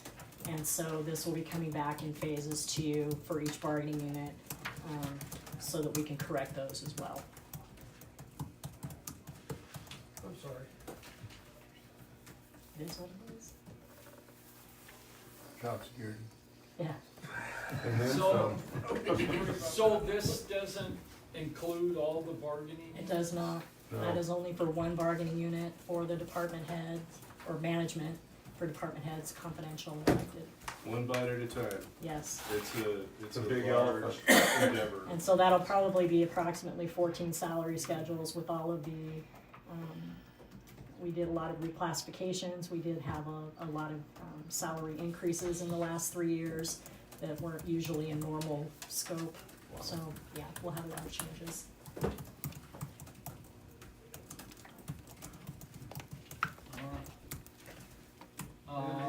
Is there anybody from the public want to comment on it? All right, we're going to bring it back up here to, Make a motion to adopt the resolution. I'll second it. motion made by Supervisor Scanlon, seconded by Supervisor Bridges. And do we need a roll call vote for this? Probably wouldn't hurt, just. Can we have discussion, please? I thought we had it. Well, so Oh. what happens if we don't know on this? We don't know this? What Then happens? certain people's retirements will be held up. Yeah. This is emergent, so This- we've already had people that are, Yeah. we have This to be in is- compliance with CalPERS. It's As much as we might begrudge them, this is for necessary. the employees, Yes. not It's because so we're the trying to CalPERS appease can them. determine their pay, they can do an audit of their pay rate so that it assures their retirement. Yeah. It's for the people of Lassen County that work here, It's for the not use. for CalPERS. Exactly. Okay. Thank you for changing my vote. Anytime. Okay. Roll call vote, please, Michelle. Supervisor Scanlon, Yes. Supervisor Bridges, Yes. Supervisor Alba, Begrudgingly aye. Supervisor Ingram, Aye. Supervisor Neely. Yes, Thank you. thank you, Regina. Thank you, Regina.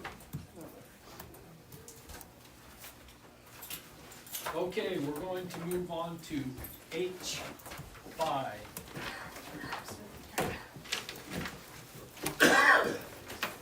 Good morning. Good morning, Chairman. Danielle Sanchez, Personnel Coordinator for Health and Social Services. Jason and I are here today along with Yvonne Hawks, our Program Manager for Lassen Works. You have a letter in front of you today seeking to hire Rebecca Spees at a Management Professional Association MPA Range 20 Step G for the position of Supervising Integrated Caseworker. As stated in the letter, she brings with her 12 years of experience in a high volume large county, San Bernardino County. She has a wealth of knowledge and experience. We did evaluate our current staff just for data.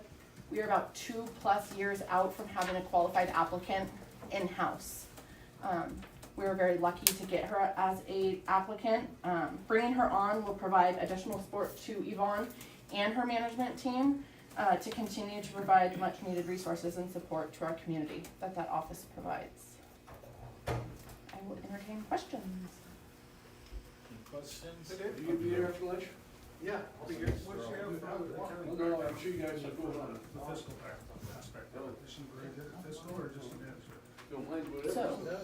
So my understanding, the big draw for us, because generally the fiscal side of these departments that are handled by my administrative team, my fiscal team, but you know, I conferred with Yvonne. What they're really interested in getting her in is because she has welfare to work experience, and the idea behind all their programs is to get people essentially out of the welfare line and into long-term employment or being productive members of society. So if that's fair, or anything you want to add on to that? Yeah, that is fair. Basically, Rebecca used to work for Lassen Works years ago, so she has the dynamics, she has the experience, she has the knowledge. She comes from the bigger county with the 12 years now. So what she's going to be able to enhance is what we've been looking for years, to serve the end goal for self-sufficiency. So basically improving the quality of lives, either getting people to work or on the appropriate roles such as social security, things like that. But it should actually, time and money invested up front should actually save us time and money in the long run. So I don't know if that kind of relates to your question on the fiscal end, but she's been wearing about 12 different hats there, coaching and mentoring with our CalSAWS new system that we've just migrated to. So it's absolutely a piece that we've essentially been missing fundamentally for the end goal with the experience in hires that we've been bringing on. Now we can grow them in-house, it just takes a lot longer period of time. So she comes ready to hit the ground running, you know, so to speak. And I'd like to add, you touched earlier on our personnel report and how many losses we've had compared to hires. This would be a significant hire. Scheduled for this afternoon, also for this unit, are 6 additional interviews for line staff. So bringing her on in conjunction with hopefully hiring a multitude of line staff and her training capabilities, as well as the rest of the teams, would be instrumental in success for that department. I mean, so she used to work here, She did. and then she went to San Bernardino. Correct. And now she wants to come back. She does. She has already reached out and secured housing, if this is approved today, where she used to live, actually. Same unit that she used to live in before is currently available. I spoke with her this morning, letting her know we were bringing this item to our board today, and she has already secured housing, if approved, to start her move. Supervisor Scanlon? I think this is a very positive move. You know, it's going the right direction, and like you pointed out earlier, we got more leaving, taking their experience away. It's a rare thing to have experience come back to us. Correct. I think grab it while you can. Somebody else's benefit, expenses of travel. A lot of pluses. Yeah, I agree. Is there anybody from the public want to comment on this? Okay, Thank you. Thank you. seeing none,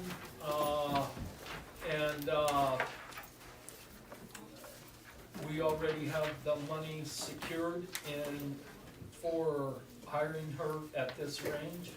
Yes, the fund and budget, 1200855, which is Community Social Services Lassen Works budget, does have enough funding in its salaries and benefits. That department has been operating at about a 50% vacancy rate this year. So there is plenty. Also, when we generally bring these positions into the budget, or anytime that we've seen them, so, going into our budget season here in June, we have looked to bring these positions budgeted at the highest step. Whether they actually are filled at the highest step is something that we're able to come to you guys for guidance on. But for us, we want to make sure that the money is there for that position at the highest level. So if we do find a candidate like this that comes in with this level of experience, that we're able to basically compensate leaving San Bernardino and coming back here. So while she is at the highest step, which is not my favorite thing as a director, it would compensate her to be able to come here. So we are budgeted at, historically, we are budgeting all these positions at their top steps, so it would be these G steps. Thanks. Any more questions? Okay, I need a I'll motion. make a motion to authorize the hiring at the G step. Okay, motion made by Supervisor Bridges, seconded by Supervisor Scanlon. All those in favor? Aye. Aye. Okay, motion passes. Okay, you guys wanna stay? Yeah. Oh, okay. Stay at the podium. We're going to move on to H6. Okay, H6, you have a packet in front of you regarding public health grant funding. On March 24th, the California Department of Public Health received notice from the Centers for Disease Control and Prevention that it intended to immediately end some of our public health funding streams. Specifically, Lassen County Public Health had 4 identified funding streams that were immediately terminated.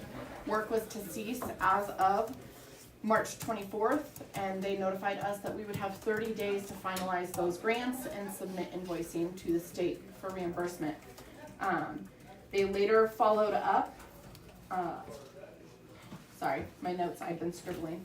They later followed up on April 1st, letting us know that final invoicing would be due by close of business today, giving us only 6 days, including a weekend and a power outage, to do all this work. Thankfully, with loaning of some staff from the auditor's office, our part-time extra help fiscal staff at Public Health was able to meet those deadlines, and final invoices have been submitted for review by the Department of Public Health. I wanted to highlight, though, one of the biggest impacts in this loss of funding is we had earmarked $1.5 million to help improve the HVAC at the jail. Without this funding, I don't know that this project can move forward. We are going to be talking about looking at additional sources within HSS that might be able to support this moving forward. I did send an email to the state on March 27th, shortly after receiving and reviewing with multiple staff, to request that we submit a letter of intent to continue to be able to secure the $1.5 million and use it. On April 1st, we received a denied. So that halted that. The impacted grants totaled about $5.5 million, of which we have been expending towards. We had earmarked that 1.5. That 1.5 was out of 4.2. We had spent the rest of it. The lucky thing for Lassen County is that we did not fund FTEs with this grant money. We allowed our staff to time study towards it and seek reimbursement, so this will not impact our current staffing levels. We will be able to maintain our staffing with our regular program funding and any additional grants we use, but it will impact supplies that we might be able to purchase. One of the grants impacted was our CERI, or a health equity grant. We were using that to support the resource centers in Westwood and Fort Sage. As we heard earlier, they have currently closed, but if they were to reopen, we would not have that funding to continue to provide to them. So another significant impact. I believe we were allotting $50,000 per center. I'm open to any questions. I've been reviewing this as much as possible, but this was not, this was kind of thrown in my lap a couple months ago. So if I don't have the definitive answer, I'll get it for you. Yes. Any chance we use any money out of the realignment funds for the 1.5? So that's what we're going to be reviewing, is what's in realignment currently. Public health realignment has to be used for indigent health, which the jail would qualify, that is an indigent health. But our public health realignment fund also supports environmental health with transfers every year, and we do the public safety transfers as well already. So we need to see what that balance is, because that balance is used to offset some of our regular public health costs. We bill as much as we can towards programs, but our program funding doesn't necessarily support our FTEs completely, and so realignment does get pulled quite frequently. So, but we will be evaluating that to see what's available for use. You have been Yes. busy. Mr. Alba. So why were these grants canceled? Federal grants, is this part of those? We believe so. Yeah, I'm just curious. CDC. So CDC owned the grants. They used Haluna Health as their fiscal agent for these as a pass-through down to the California Department of Public Health, which then provided it to the counties. So CDC put a halt to the funding. Luckily, we only participated in 4 of the grants. A lot of other counties were more heavily impacted as they participated in the full, I believe 7 or 8 that were listed on the termination list. Okay, and so this money went from the Fed to the state to you, or straight from the feds to you? Feds to a fiscal agent. Clearing. Yeah. Yeah. So from the feds. And we billed against it. It's not like we received them in lump sums. We had to invoice quarterly and then get reimbursed. So had we had the money in hand, we possibly could have gotten further with the letter of intent, but that's not the way that our funding streams work. Okay, anybody from the public wanna comment on this? I just want to add too that from the Jason Vial from Community Social Services, we are also looking at different parts of the HSS funding and the CSS funding to see if we can cover the 3rd year of this cost. We're in preliminary discussions around that as well. So I just wanted to add that. I recognize them. Okay, anybody from the public, John? You Yes, have to Chairman, come up Board. to the podium and state your name, please. Yeah.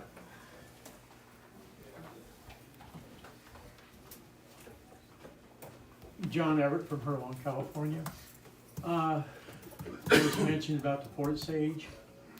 It was closed, and I'm wondering if there was funds for it already, if they did their paperwork or whatever their problem is, and was brought back.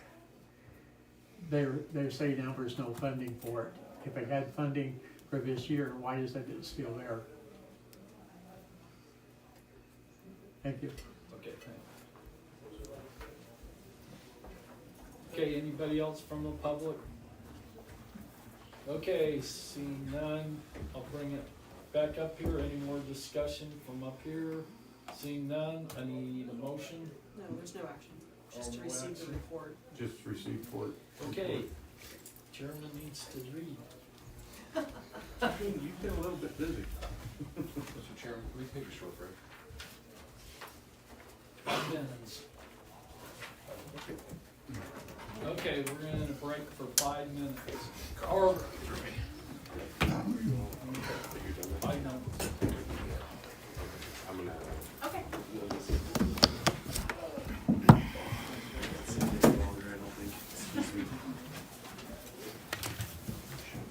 So what can I do to help you? You said you were trying to follow me? Seriously. No, that's just, I'm just watching like all the stuff that you're into. I'm like, how did I find out about that? But it's years of experience of doing it over and over and over. I've been doing this half my life. I know. And I'm not afraid of being an asshole with that. Yeah. Yeah. It's just funny to watch. Like now, I didn't even pay attention before. Now that I'm doing this, I see like you're doing all these. I'm like, holy cow! How does he get all that out? I'm just trying to keep track of it as it goes by. Yeah. You know. You do a pretty good job. I'm pretty the impressed. wolves. I'll probably write a story about the wolves. Yeah. This grant being pulled. And they're not like extensive. They're just a little. It depends. Yeah. I mean, you never can Yeah. tell. Okay, yeah. And it depends on how much time I have too. Yeah. You know, because I'm the Lone Ranger. Yeah. I mean, all of those stories are.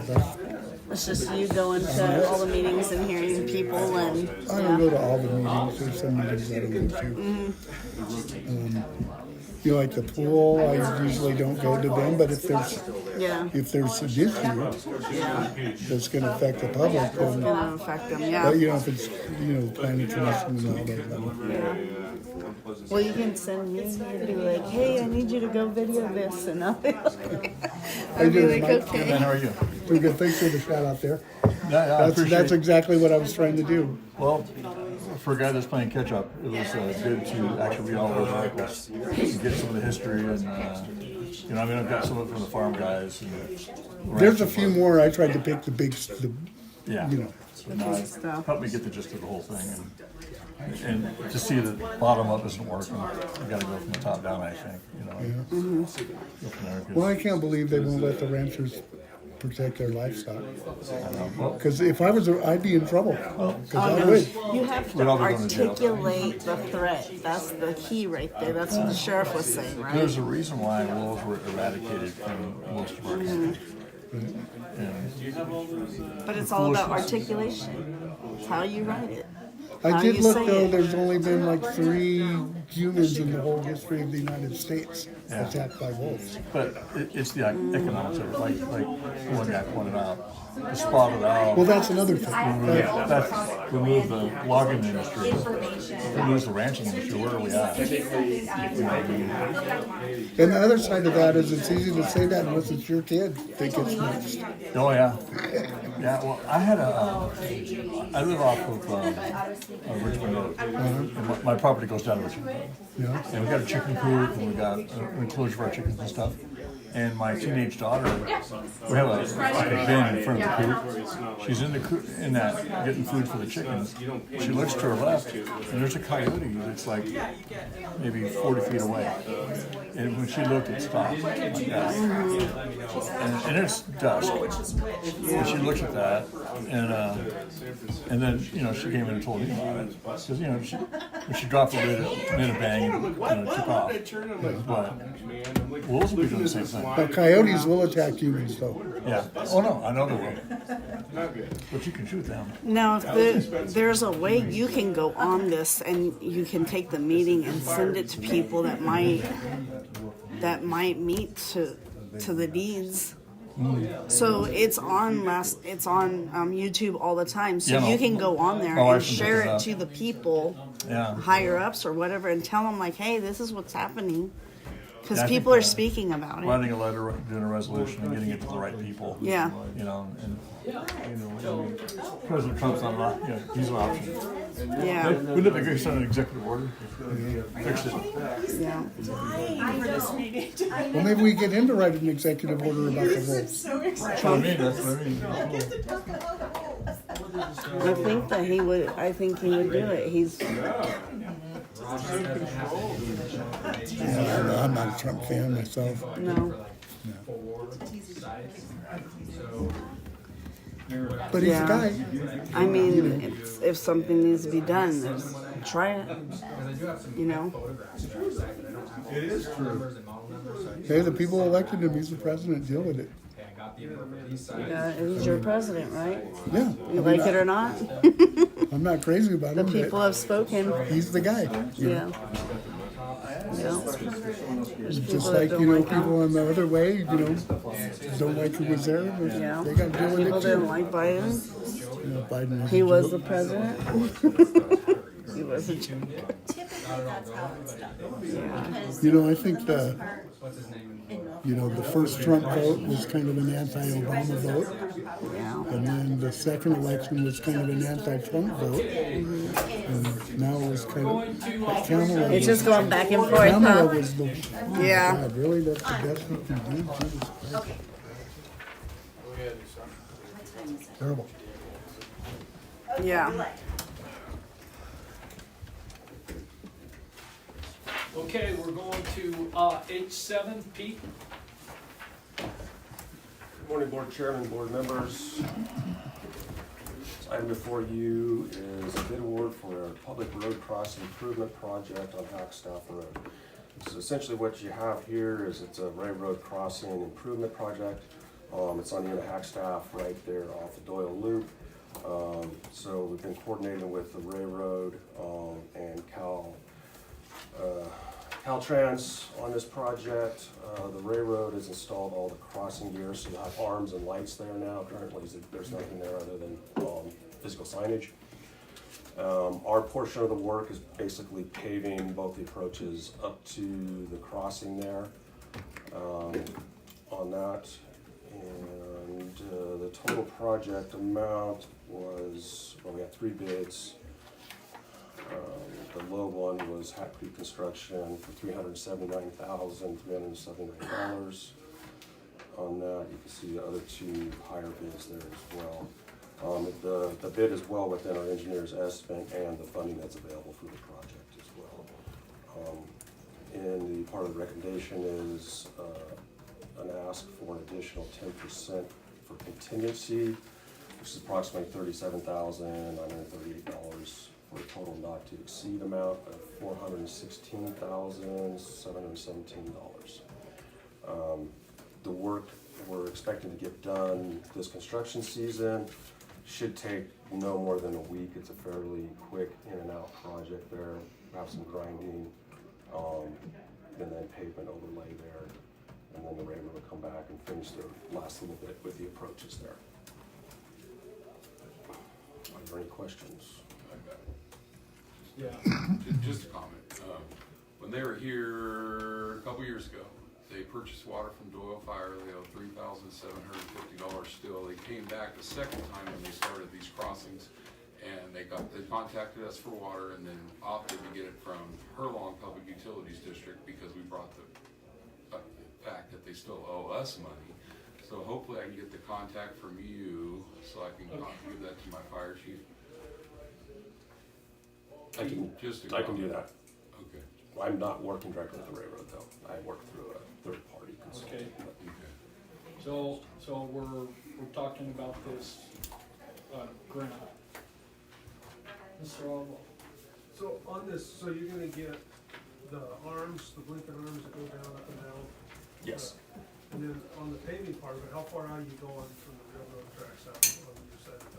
So one side we're going out, because we did the bridges there a few years ago, so we're gonna try to kind of come out that corner and tie back into where that paving ended.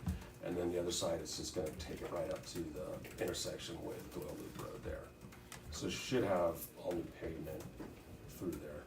They don't let us go real far on those limits outside of the project limit area. We try to do more if we can, but they get stingy on that, so.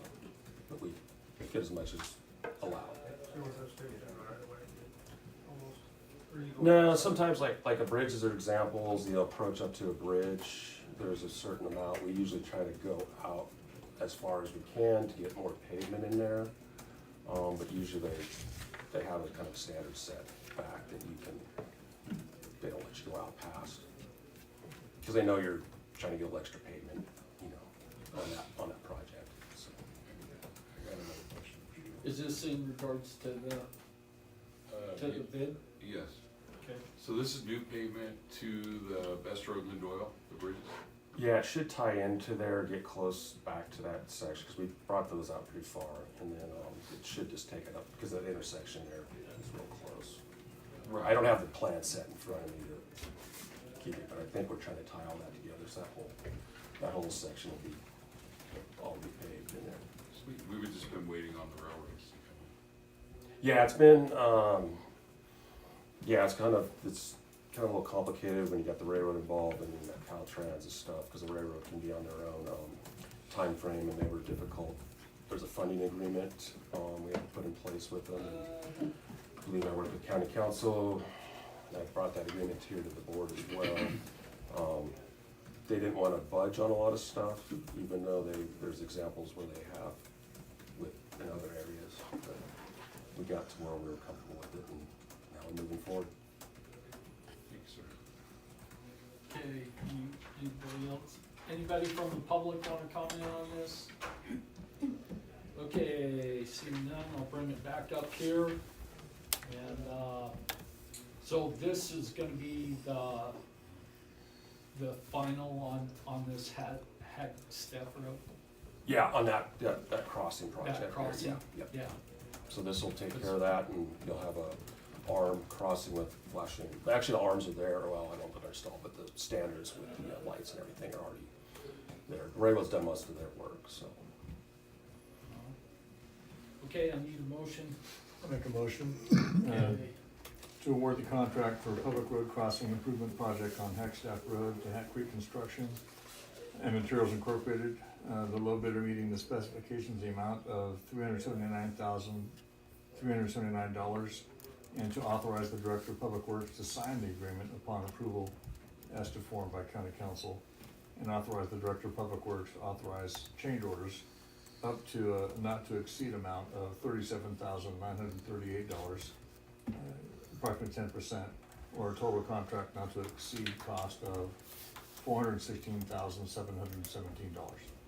I'll second that. Okay, motion made by Supervisor Skinner. Motion. What, or, no, yeah, It's a one motion. a motion, yeah. Seconded by Supervisor Bridges. All those in favor? Aye. Thank you, gentlemen. Thanks. Thanks, Pete. Okay, we're moving on to H8.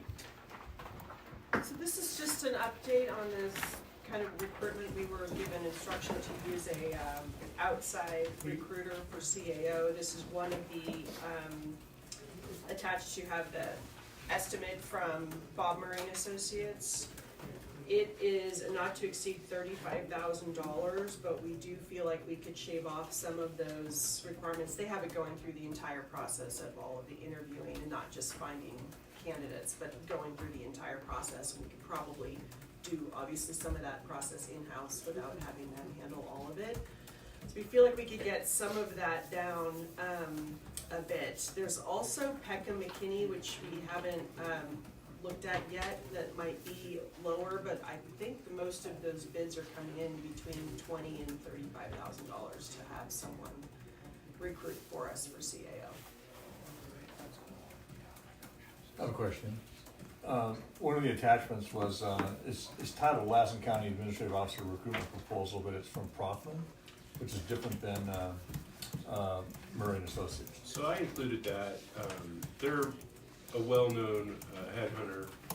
They primarily are in Oregon and Washington, but I just wanted to get kind of a sense in other states what the cost is. So they're not really a viable headhunter for Lassen County because they really focus on those other states. But I just put it in there for your amusement to see how much they charge. I think they came in at 17 or 18. 17.5, and I was amused and hopeful. Well, we had originally estimated probably in the neighborhood of 20, so this is higher, but like we said, we could probably get, shave off some of the services where we're not paying. But they do have a flat fee, I think, of 27, so that'd be the, yeah. And a guarantee. And then Peckham McKinney is also a well-known headhunter, and they're reputable, and we can also look at that. And maybe you could give direction to go with the lowest one, or maybe you want this to come back, or I don't know, it's up to you. Peckham McKinney does focus on public agency recruitments. Okay, Supervisor Owa. At RCRC, it was interesting to hear that, even though we're in this position looking for CAO, there's 6 other counties in California, rural counties in California looking for the same thing. So we're not the only one that's gonna be Competition. competition. And so, Yeah. I don't know if we wanna take a reevaluate this before we go spend a bunch of money or not, I don't know. I don't know if there's that many CAO good candidates out there. I don't know. Don't know until you look. That's right. Yeah. So anyway, we're not the only one this boat. Well, one of the positive things that the Marine Associates had a pretty long list of people they'd placed last year, the year That before. was pretty impressive. And the reason it took me so long to read through it is because I went through and actually looked up half those people just to see who they were and what they looked like. And they did a pretty good job. So yeah, we could you could direct us to move forward with them, you can direct us to, come back,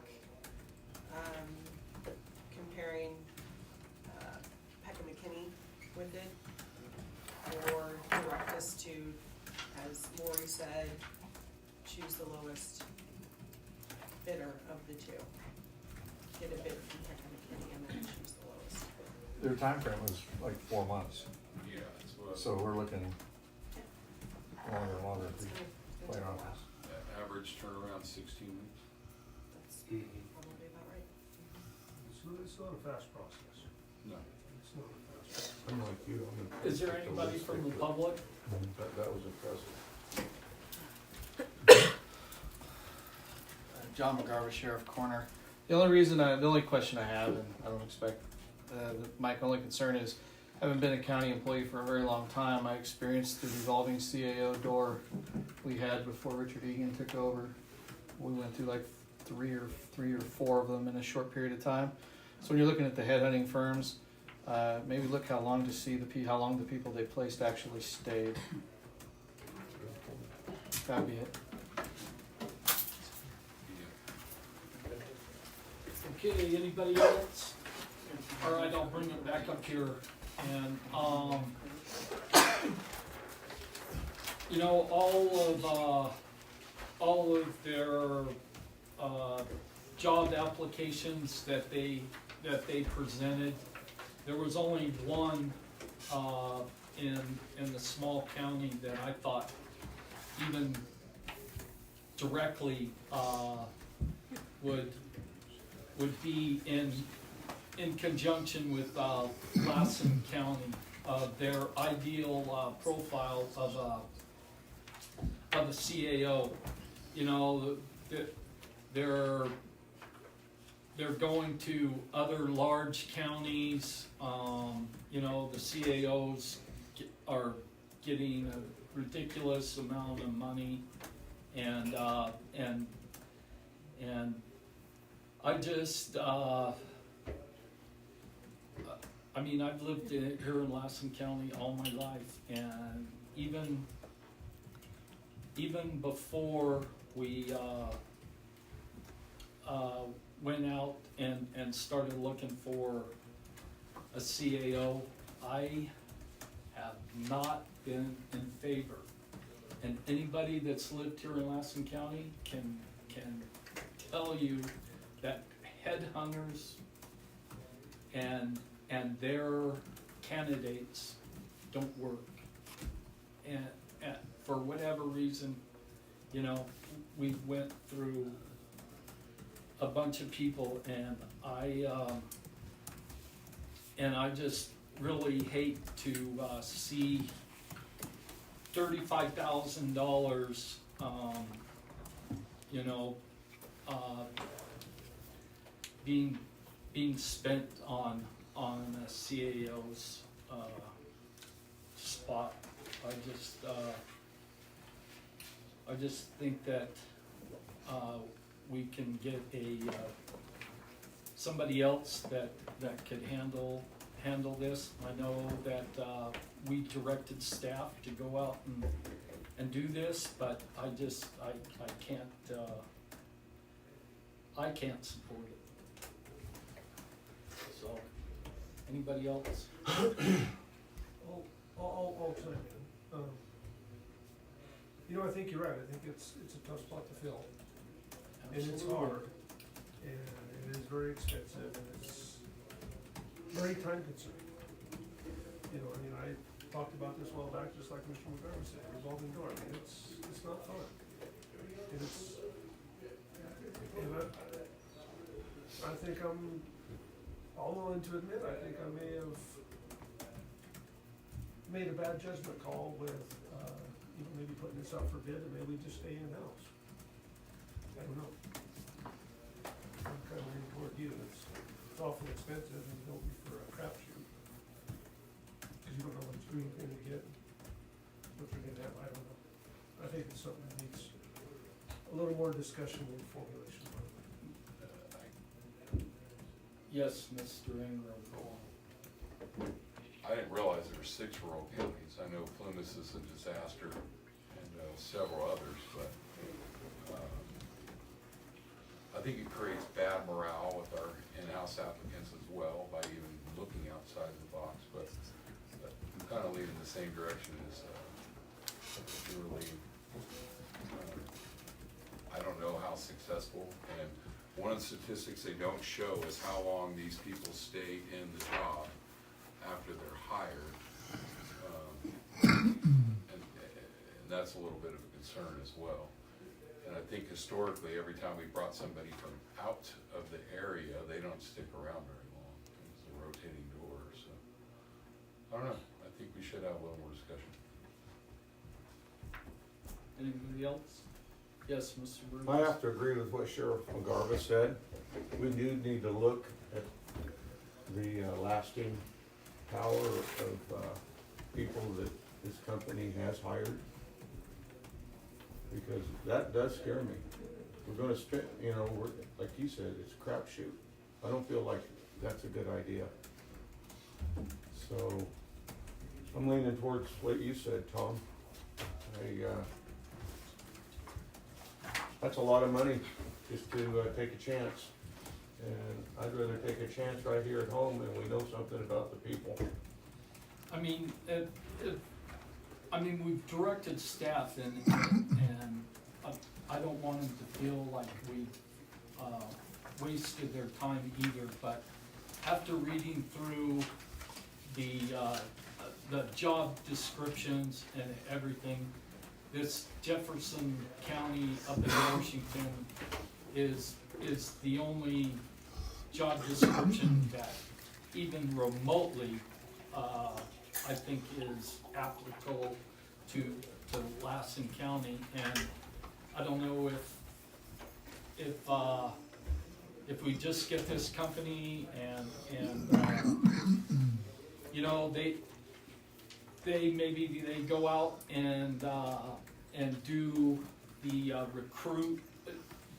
recruiting part, and because we have had a tough time if we want outside help, which I don't think so, but if we can have them do just recruiting, get applicants all together, and then give them to us, and then we take care of the vetting of the applications, I guess. Interviews and everything else. Go through, and everything,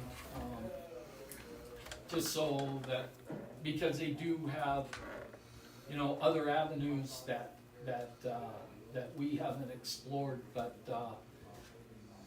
maybe we utilize their recruiting part for less than 35,000, or they may not even want to do that, but then we come back and start looking through it. I mean, I think we can still, that goal of 4 months, I believe that we can accomplish that goal. I mean, in all fairness, we'd have to legally fly it again and use search engines like Indeed and whatever. Well, Indeed in their thing says it doesn't work. Well, you have a list, you don't legally have to fly it again, but it's whether or not you want to fly it again, because you have a recruitment list for a year.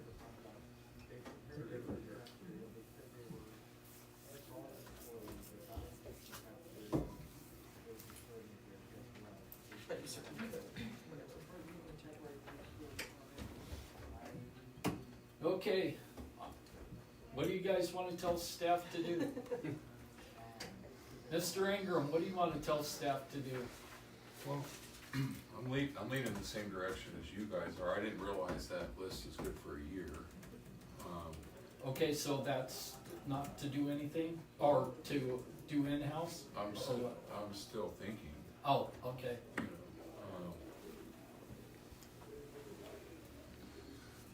I don't know. What would you like to do? Okay, well, it'll be my turn in a minute. Mr. Albaugh, what do you wanna do? Direct staff to do? Closed session next week. Okay?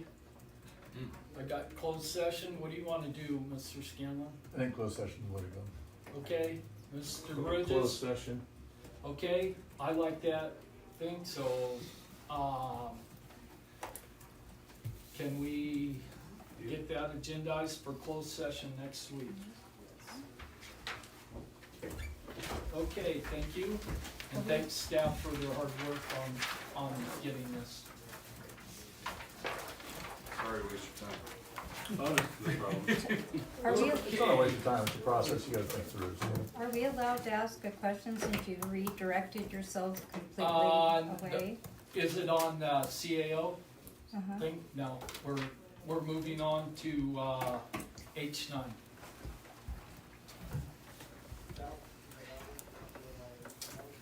All right, well, I brought this back because it needed to be brought back, and actually, I'm glad it did. I mean, in hindsight, it's always 2020. As much as I appreciate Amanda Eater here live streaming our meetings for us, it's the only county out of 58 where we have a private citizen doing so. I just can't see spending money on Granicus or anything else. When we have a Microsoft Teams subscription already, and we're a $1,400 owl away from plugging it into Cheyenne's computer and just going live with the proper ADA requirements to do so from a county government, the project would be under $2,000. We could plug it and put it right where that microphone of Amanda's is next week. I mean, it's not a $20,000 investment, but we'd have the proper ADA requirements and the Microsoft Teams subscription already in place. I would make a motion just to buy an owl and run it through Microsoft Teams. If I can get a second, then we could open discussion legally and start talking about it. Okay. Don't we, doesn't the county already have an owl? I believe so. I heard that just a day or two ago, that the county already actually has an owl. Wow. Well, Okay, any other discussion? Can I rescind my motion to make a Yeah, note? we're not at the motion making, point of, but when we do, Mr. Ingram, I will make sure and call on you first. Thank you, sir. Okay, is there anybody from the public that would like to comment on this? Yes?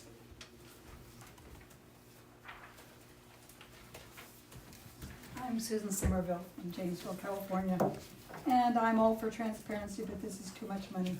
I'm for Mr. Scanlon mentioned the live streams his church, I believe, and it was for quite an amount way less than this, so I oppose this. Thank you. Is there anybody else?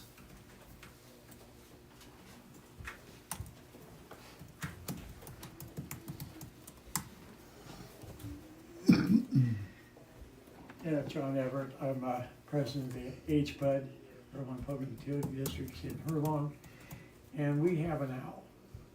And it also works with our screens and stuff, and when the voice is said, it will turn to wherever's speaking, and it's been real effective, and it's worked for us, is all I'm saying. Thank you. Is there anybody else? I am anybody else. Okay, Um, glad to meet you. so I Can you guess, state your name for the record? Thomas Lawson. Thank you. So, I've been on and off on this, whole, transparency and live streaming and what have you. And I guess what I wanna know and find out is, to what extent is the live streaming is that gonna be like a right that people have? Are people that are 20 miles away looking at it gonna have the same right at the podium as I do, and people that are physically in the meeting? Or are they just gonna be able to see what's going on at the meeting? So I guess that's one of the questions, and then pertaining to bandwidth, how much people are gonna be able to get on there and not get on there? Just for kicks, is the live stream gonna be recorded you know, and used against somebody, you know, to what extent legally is all the live stream gonna be for and what? So it can be limited to certain things and that's it, or opened up for what? So I think that's open-ended and we don't know, and would like to know as it continues, to see what rights people are accepting and not wanting to accept either. So anyway, I mean, I've been in the county or the city where there's like 100 people and they keep talking about the same thing over and over again. Now, if somebody's live streaming and there's 100 people on live stream, are they gonna have the same right as somebody right here, present? Because I'm not gonna be in favor of that evidently. So, you know, if I can be here, so can they. Or, you know, maybe it's just best that none of us be here, you know, and then we can all do that live stream, you know. So anyway, that's one thing that I'd like to see, and right now I don't know all the aspects of it, you know, the legal stuff of it. So, you know, it'd be nice to, I don't think nobody's expressed that either, so that's one of the answers, or questions I would like to have answered. Thank you. Thank you. Okay, is there anybody else from the public? Okay, seeing none, I'll bring it back up here. Mr. Chairman, Mr. Watson brought up a pretty good point. I think when we made this determination in 2024, we weren't gonna open it to the public for live comments, because that could be extremely problematic. And after speaking with several other counties, that they had problems with that as well. I think we all decided in 2024, we'd like to just be recorded and archived on our website. And I think that would be simply the best thing to do. We don't wanna entertain live comments without a 3-second delay. You just never know what someone's gonna say. I think that'd be extremely problematic. And also, run our meetings, you know, God only knows how long, 8 hours or something like that. So I think we made that determination before, but because of the fact that it's back, I think we just plug an owl in. I didn't realize we already owned one. We use it for HBUD, we use it for Sierra Alliance, we use it for our Long Valley Charter Schools, all the special districts throughout the state use one. It's a highly utilized piece of equipment, and it's very user-friendly. All you do is plug it into a laptop. So, I think that's the easiest path to go, especially if we already have one. It's no cost to the county, and we already subscribe to Microsoft Teams, so there's no reason not to. So if you do something like that, any live streaming that you do, whether it's public participation or not, it's gonna have to have closed captioning for people to be able to see it and all of that. The regulations are changing. There are currently bills pending in the Senate that require two-way, which is what we're contemplating, I think, in the courthouse scenario. So, I don't know when that's gonna be passed, but I suspect fairly soon, because it's gone back and forth through committee several times. And when that happens, that's going to be a very big task on the clerk of the board during the meetings. It's gonna extend the meetings a great deal as well. So this isn't just, I mean, you'd have to, you know, you have the investment happening anyway in the courthouse. And I don't know what that funding amount is based on. I don't either. I think that was probably based on a previous discussion the board had. It's probably not germane at this point. We do have now, you know, the peripheral costs, you know, there's probably staff and, but it's probably nominal compared to the grant, I guess, in the future that, that proposal will cost there, because we haven't bought that software to date, and so that will be a different cost in the future. Probably may or may not be in the next budget. You know, these items Amanda brought up, these are a big ifs. That's if they pass. It's going to pass, I guarantee you. Well, you can't guarantee anything in life, but the closed captioning is a requirement, and Microsoft Teams does have the ADA requirements that we already subscribe to. But someone has to manage all of that, that's my point. So that's something you have to consider, is who's going to manage all that. Then that has to become something that gets posted on our website, and that's another piece to it. And that's all I'm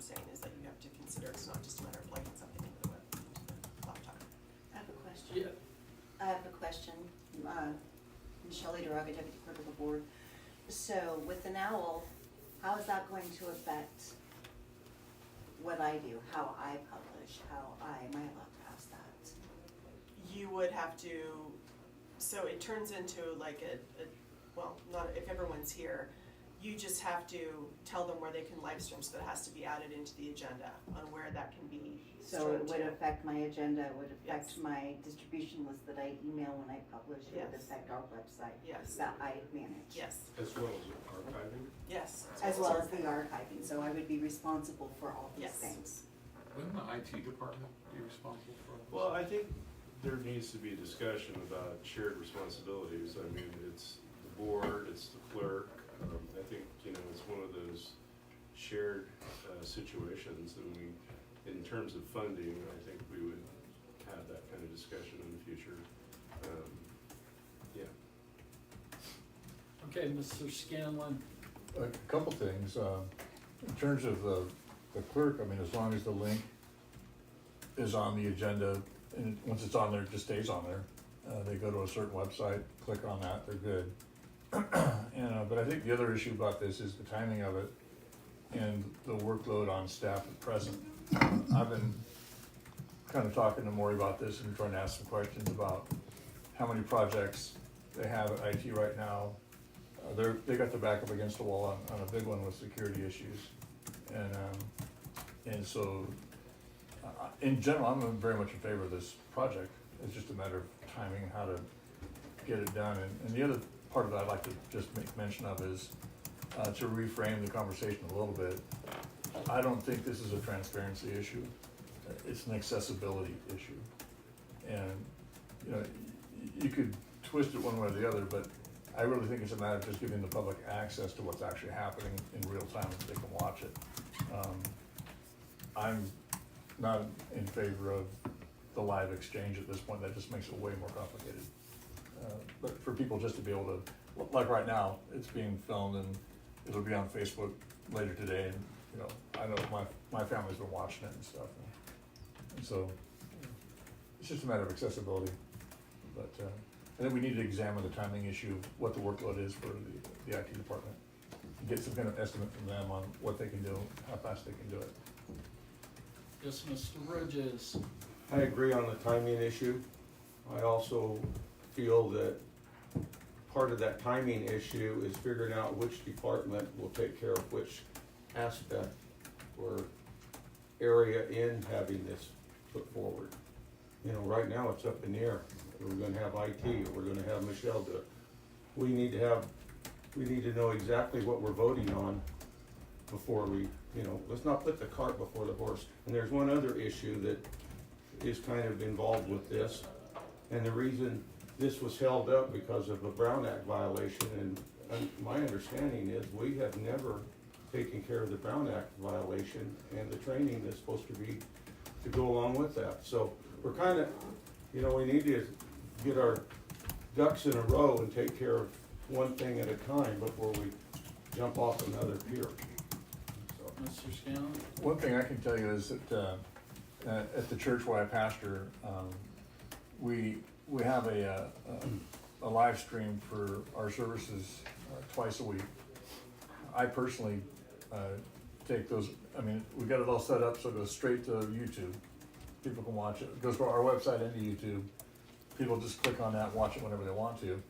And then after the service is over, I personally take the SD chip out of the camera. I upload it onto our website and to archive it. And the whole process takes less than half an hour. And I do that twice a week. And so in terms of additional workload to the IT staff, it won't be a significant, it's just a matter of determining who's gonna actually do it. And like right now, we record these meetings and there's a space on the website that you should be able to click on and get that recording, but you can't. Posting an MP3 audio file to the website, again, it's a 10-minute procedure. And I don't understand, I know it's not on the agenda, but why we're not doing that now. These are simple things, if we just assign it to somebody to get done. And and I'm with Supervisor Scanlon, we're making rocket science out of something that's simply done throughout the entire state. There's no reason not to do it. I don't know how technologically savvy Pastor Scanlon is, but if it only takes 30 minutes, we're really making rocket science out of something that we should be doing anyways. So, if it's a matter of time, we're talking 30 minutes after. The setup's the hardest part. Right, I mean, it's literally nothing to do. So to kick the ball down the field or kick the can just doesn't make any sense. Okay, Mr. Strawball. You know, Mr. Ingram was exactly right on a couple of things. One, it was prior determined that we were gonna do this. We already decided that. It was a very unanimous vote before you were even here. It was unanimous. Everybody's in favor of doing this when we get to the courthouse. Because there's no need to spend a bunch of money now, a bunch of time retraining, get trained up on one format, and then you gotta train to another format. I mean, come on, what are you doing? It was also right that nobody's paying the lady here today to be live streaming this. Nobody's here stalking her either. There's been other people before that have sat there and live streamed and posted on YouTube, whatever else. Nobody stopped them, nobody paid them. Anybody can do that, whatever they want. This is a public meeting. All of our meetings are public. And so, I mean, it's just, this is what, I mean, I don't know, I call this insane, is what I call it. I mean, we're already determined to do this. We're gonna do it. It's just a matter of timing. And we're set up, it's in the budget. I mean, it's already pre-approved by board action. I mean, it's just, it's insanity, we keep bringing this thing back up, we're just beating a dead horse here. I think part of the problem is, when are we gonna get in the courthouse? I mean, that's a nebulous 2 or 3 year project, when it takes less than a day to set up the owl and get it going. But then you have the training to go with it, and then staff's gotta untrain from that and go to the other training when we get to another program. And I mean, it's just, I think we're trying to do too much at once with the staff we have, and I think just, we're not hiding anything. If we're somebody to say that we are, just driving me up the wall. That's kind of why I recommended, let's talk to staff and see where they're at with their current projects and, you know, see if it's feasible, ask them. And if we're not gonna go with the Granicus anyway, just to save the expenditure, there's no reason not to just run it the way it is. And perfect example of not getting information out to the public adequately per the 2024 grand jury report. I wanna thank Mr. Williams and Lassen News. He covered our racing debacle and we couldn't get anybody bidding on an RFP. Then next thing you know, because it's seen, we have people bidding and fighting to have a racing seat. This would be the same story, you know, if we're running it through our website and people are paying attention, they may have seen that we had a racing RFP out there, which would not have been seen if it wasn't for Lassen News. So it's a perfect example of how we're not doing our job. We have an owl, we can plug it in, it takes 30 minutes. There's no reason not to just do it now and to stay with the Microsoft Teams ADA requirements that we already subscribed to. There's no reason to even buy Granicus, spend $800 a month for that software. No reason to do any of that. We're making rocket science out of something that could be simply done next week. There's no reason not to. I just don't understand. Okay, Mr. Anderson. Yeah, so I'd like to perhaps suggest a compromise. I can't speak to IT with total confidence. They're stating that they're behind the curve. We have security things that take precedence. I have to rely upon that as being truthful and the priority. So, but that said, I have not sat down with IT. Sam McMullen has been supervising them. They're short, of course, and so I feel like I really need to sit down with IT and Sam and get my head wrapped around what it is that means and what those time frames are. At the same time, trying to develop a solution with the OWL and who does what, and and then bring that kind of back to you, because we the last time we talked about this, there were some expectations of timelines that I don't think were probably reasonable. And you may not like the timelines that I come back and tell you, but I think everybody's right. Like, you know, so I think we need to like assess what it is and what it really means and what the IT concerns are at the same time. And so you can have a better discussion when directing staff what to do. I think the timelines we discussed before was learning the Granicus, purchasing the Granicus, buying a bunch You of know, stuff. the last one you had was having it done within 30 days. Right, but that was with all the Granicus stipulations. I think the timelines here would be a whole lot more. Okay, so,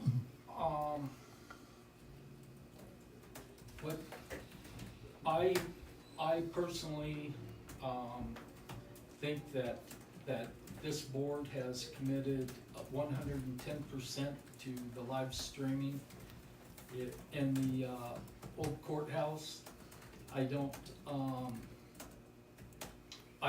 wanna see us spend a bunch of money for it being here, because the grand plan is after we move out of here, that we will be in the board chambers, the planning commission will be in the board chambers, and Fish and Game, and everybody will be able to be seen. Amanda, I appreciate your help.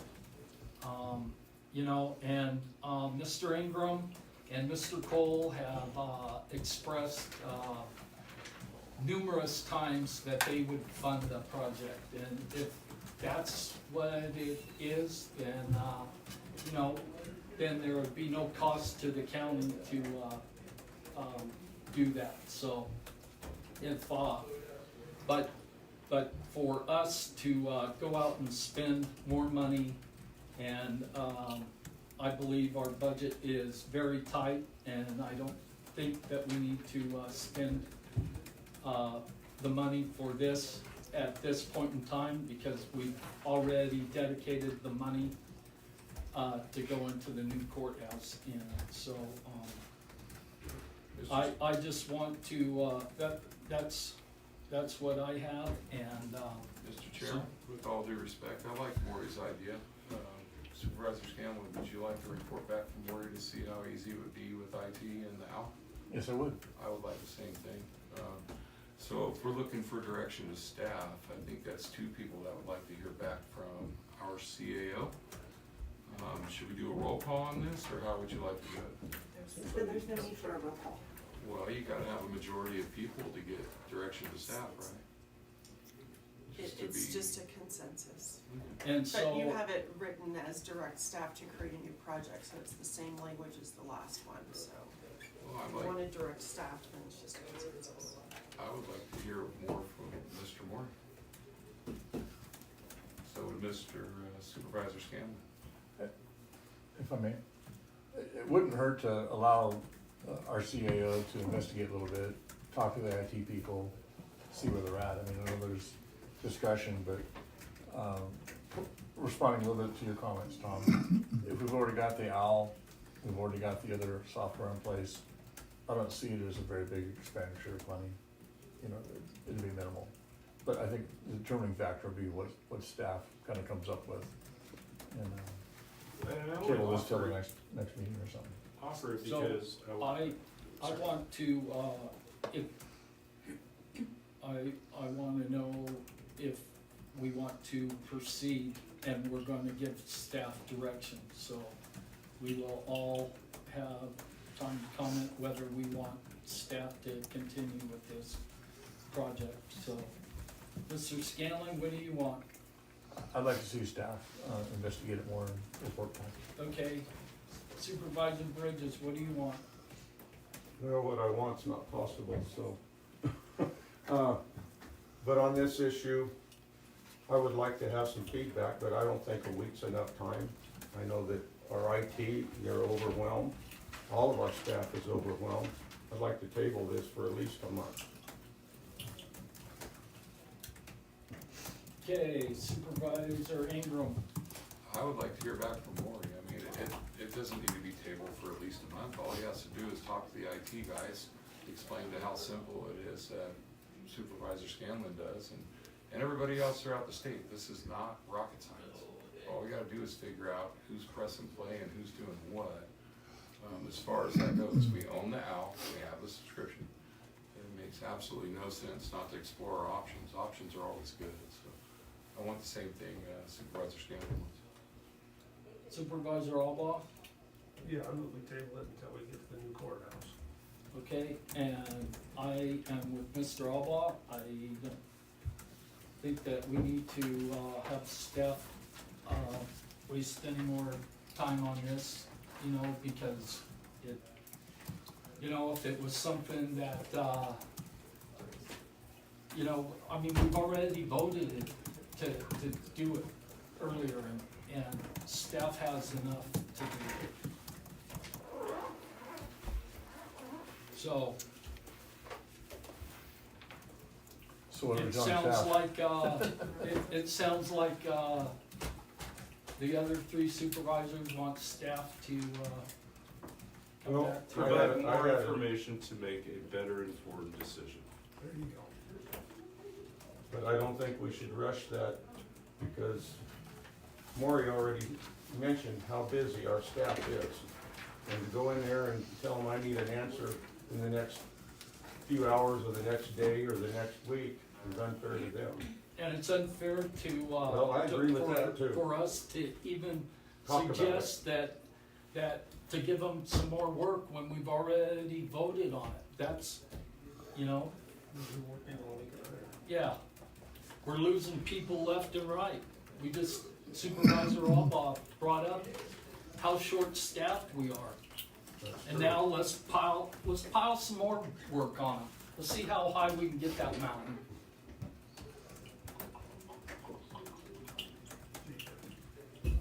What?